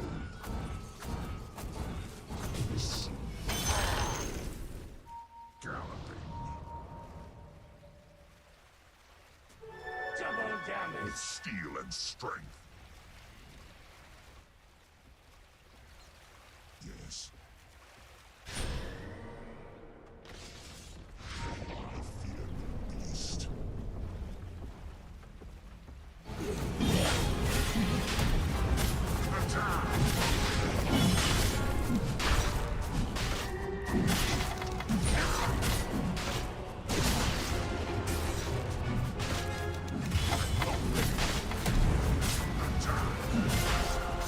Roshan has fallen to the Radiant.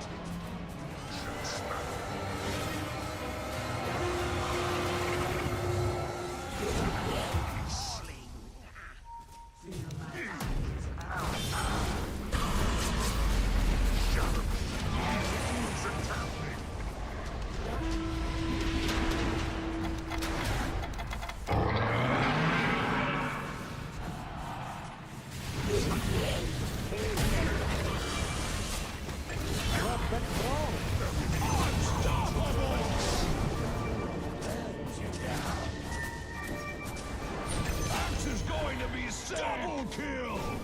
I give the gift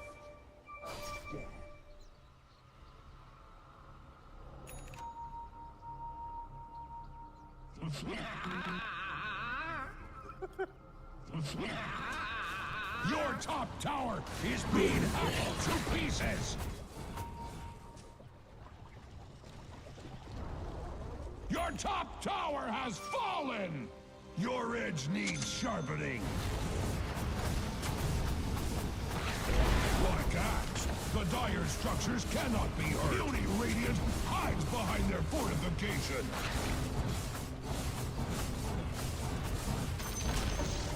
The enemy's middle tower has surrendered to gravity. Thirsts. Bones to crush.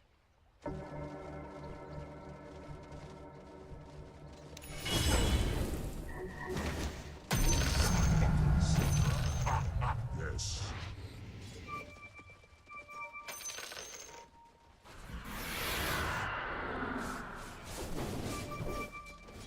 Yes. Death runs. Dire's courier has been slain. Axe does not believe in killing innocent couriers. Killing courtiers is fine, though.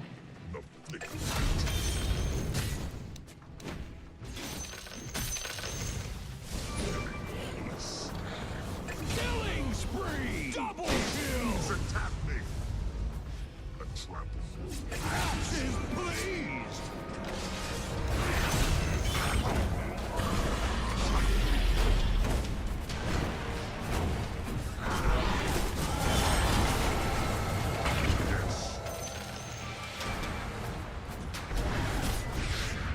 Dares challenge.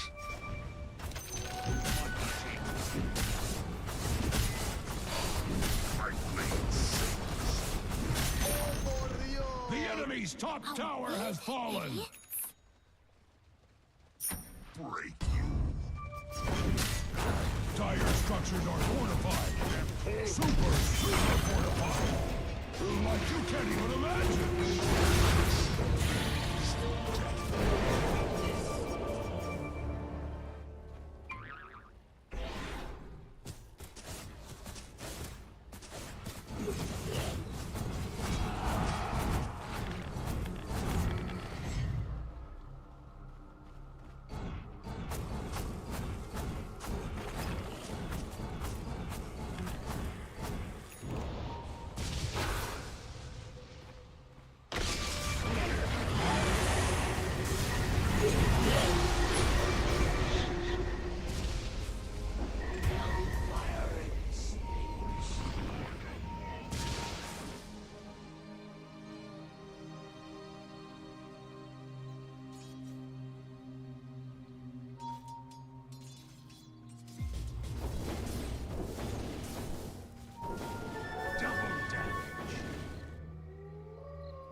have built a romance. I will avenge my dishonor.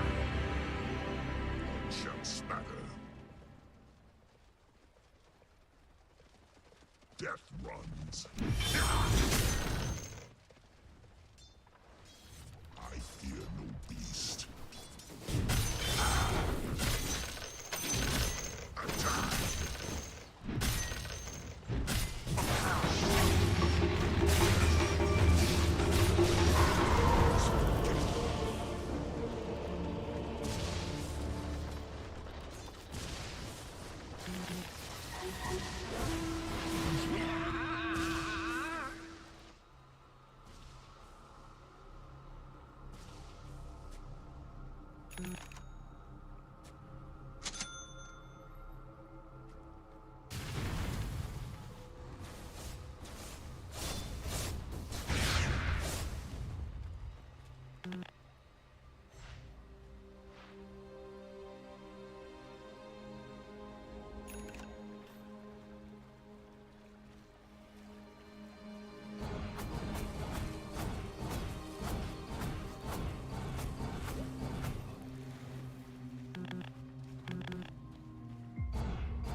By horn and hoof. Bones to crush.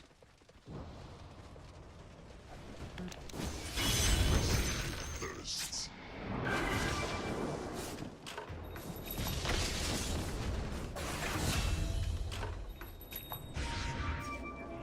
Death runs. Ha!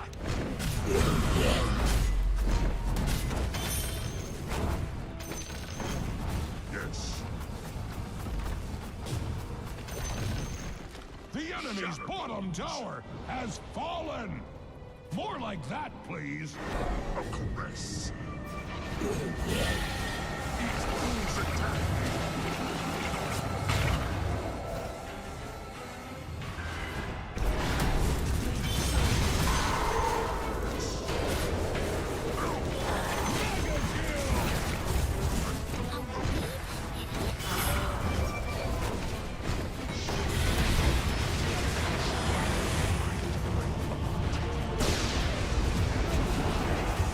Killing spree! Double kill!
I'll spatter.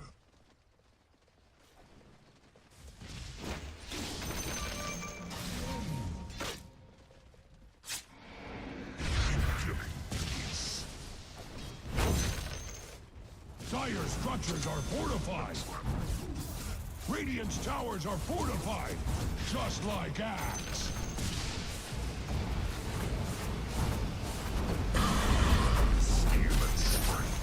The enemy's middle tower has fallen. Would have been faster with Axe. The enemy's middle barracks have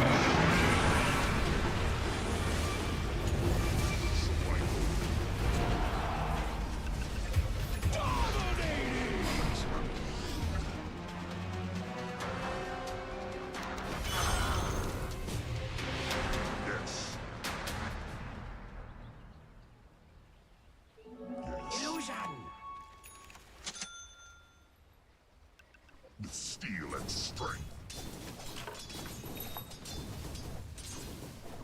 Attack!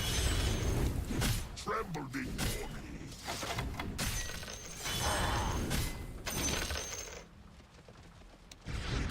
Your middle tower is under attack! Your middle tower has fallen! Tend to your wounded, or put them out of their misery! Mega kill! Your middle tower is under attack! Radiant structures are fortified with 12 important vitamins and minerals! Your middle tower is under attack! Your middle tower has fallen! Your mid-rats have failed you! I fear no beast. Your middle barracks have fallen! Radiant structures are fortified! Who dares challenge? Your bottom tower is under attack! Your bottom tower has fallen! It could be worse. Or could it?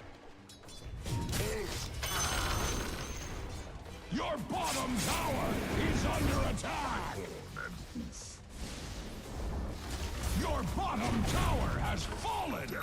Axe needs something to show. Axe was not involved. Unstoppable!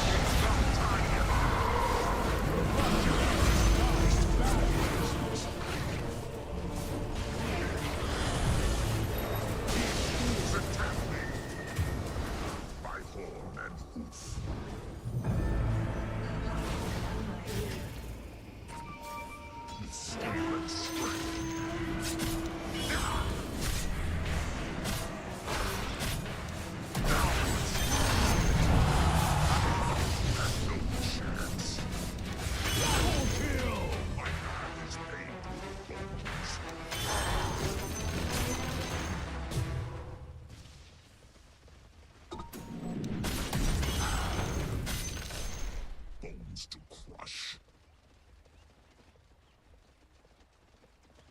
Galloping. Yes.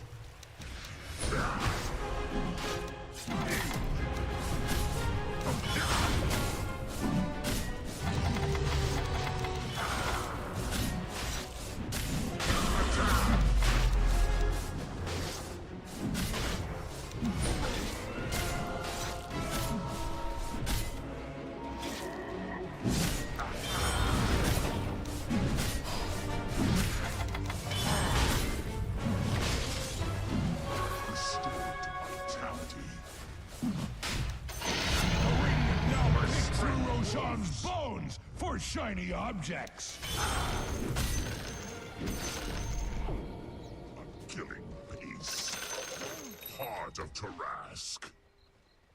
I fear no beast.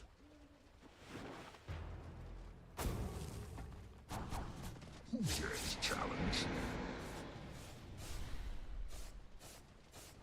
As I wish. Break you. Attack.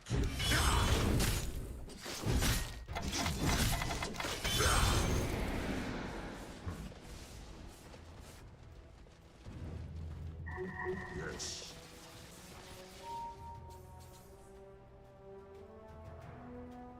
Hacking. So I go.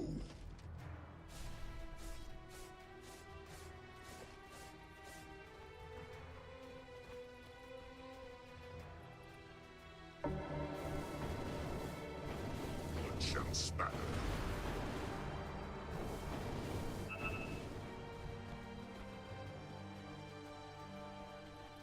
Yes.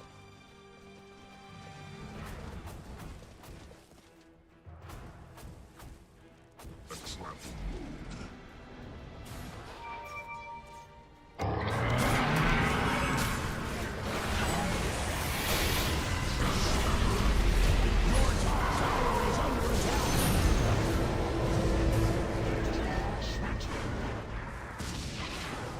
Yes. Your top tower is under attack!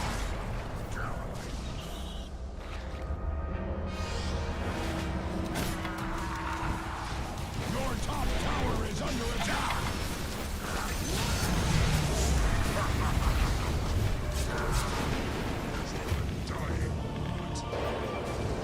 Your top tower is under attack!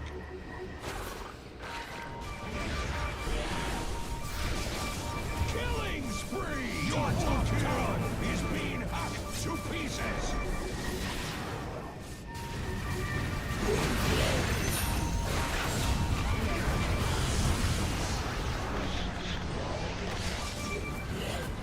Killing spree! Double kill!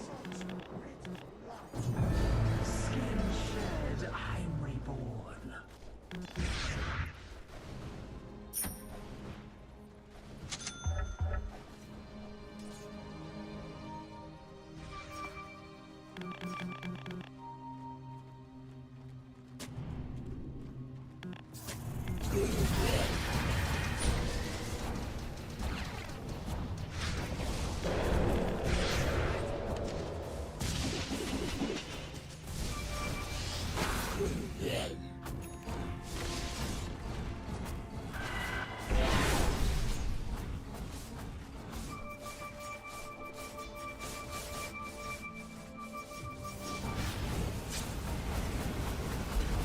Dire structures are fortified.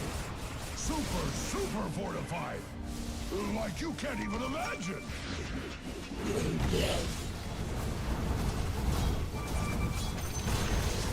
The enemy's bottom tower has fallen. The enemy's little barracks make a nice power load.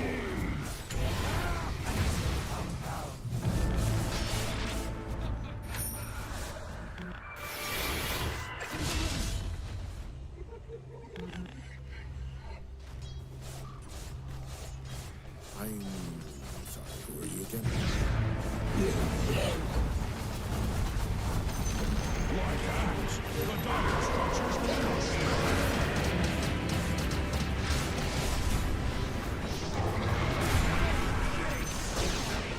The enemy has had their bottom barracks handed to them.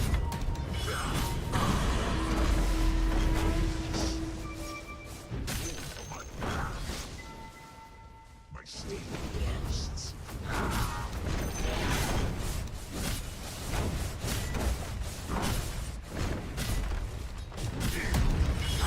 These things attack. Has capitulated to superior force. The enemy's top is the sword of folly.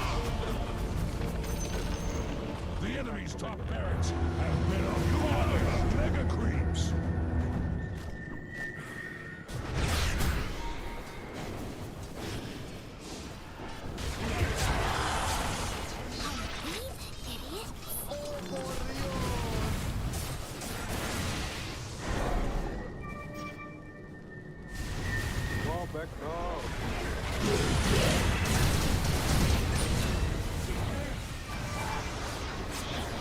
Killing spree! Go wide, please.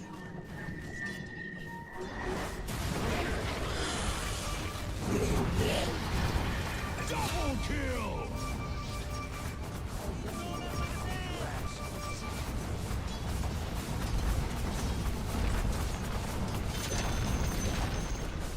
enemy's middle tower has fallen.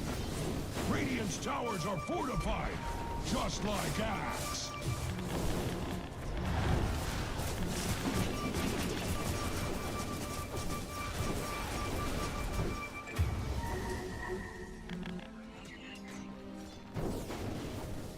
This is a good opportunity to learn. Are we the idiots? Money and bones! Money and bones!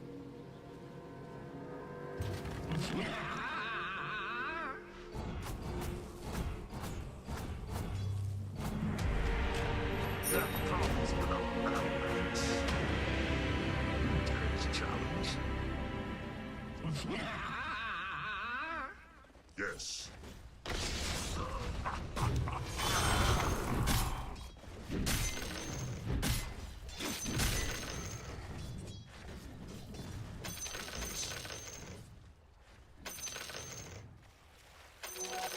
A lucky find.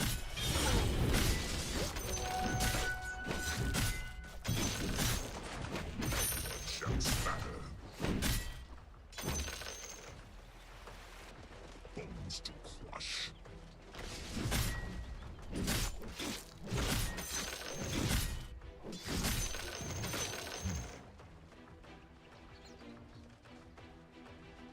Yes. Death runs. Who dares challenge?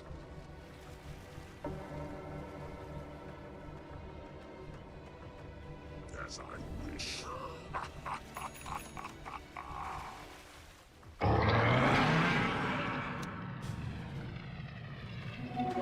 Shall spatter. Shatter bones. Downward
Dire structures can take all the hurt Radiant cares to heap upon it.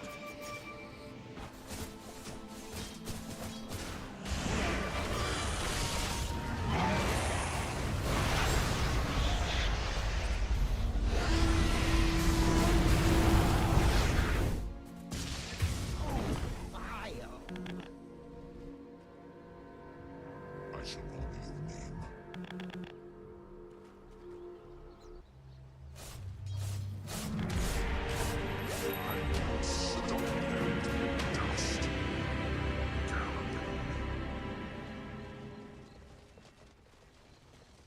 Death runs.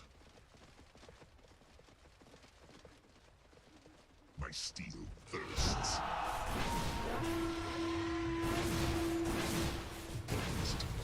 I def. Yes.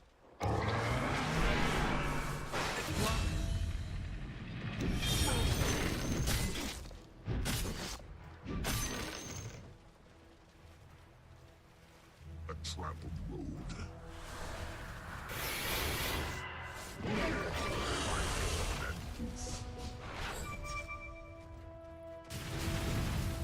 I fear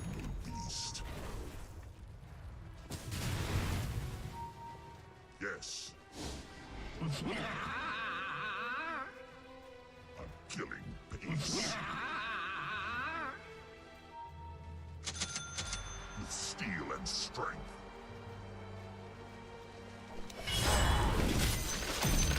Dares challenge.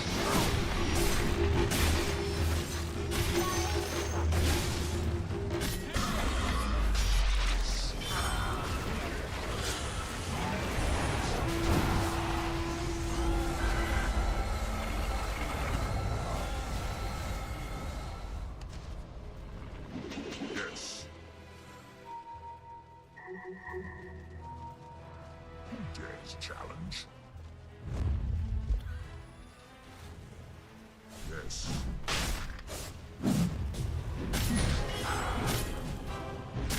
A caress.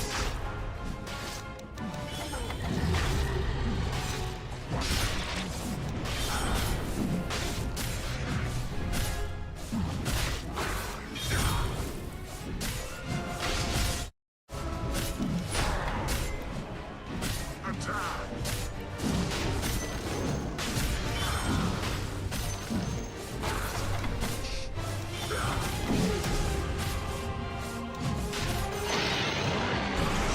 Son, very much.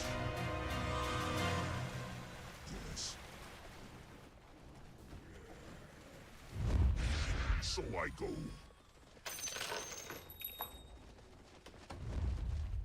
Yes.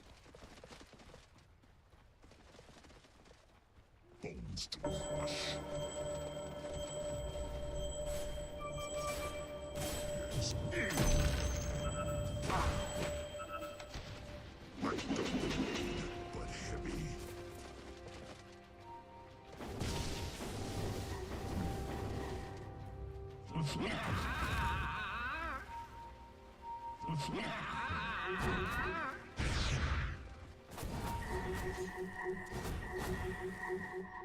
I'm killing pace.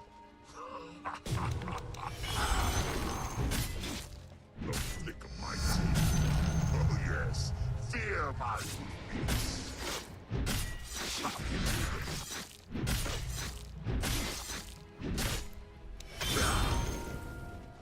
hacking. Shatterbones.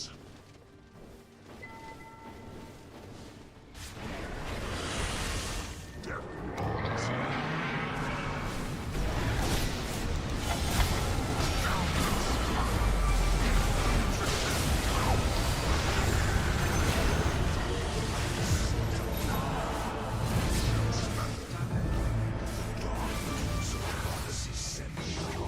Killing spree! Double kill!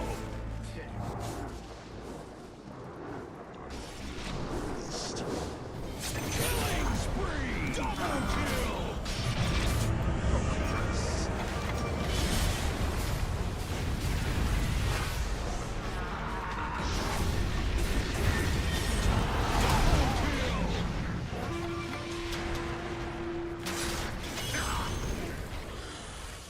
With steel and strength.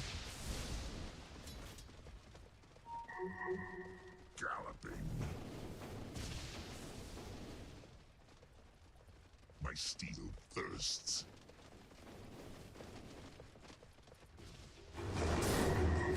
My blade sings.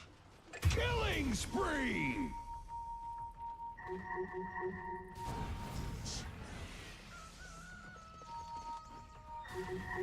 Who dares challenge? Shatterbones. Yes. Blood shall spatter.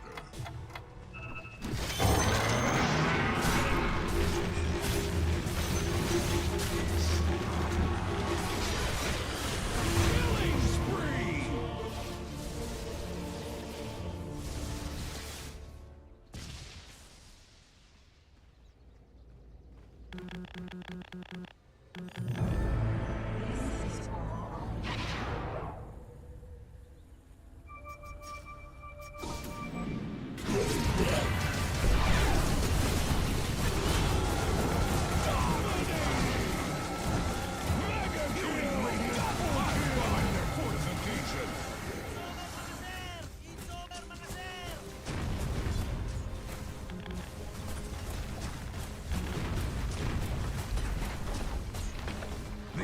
has a bone to pick with your middle tower. Your middle tower has fallen! Are you going to do something about that? Axe would shed a tear for your middle tower. Your ancient is under attack. Proving they are no hacks, Dire takes the day. Not that there's anything wrong with that.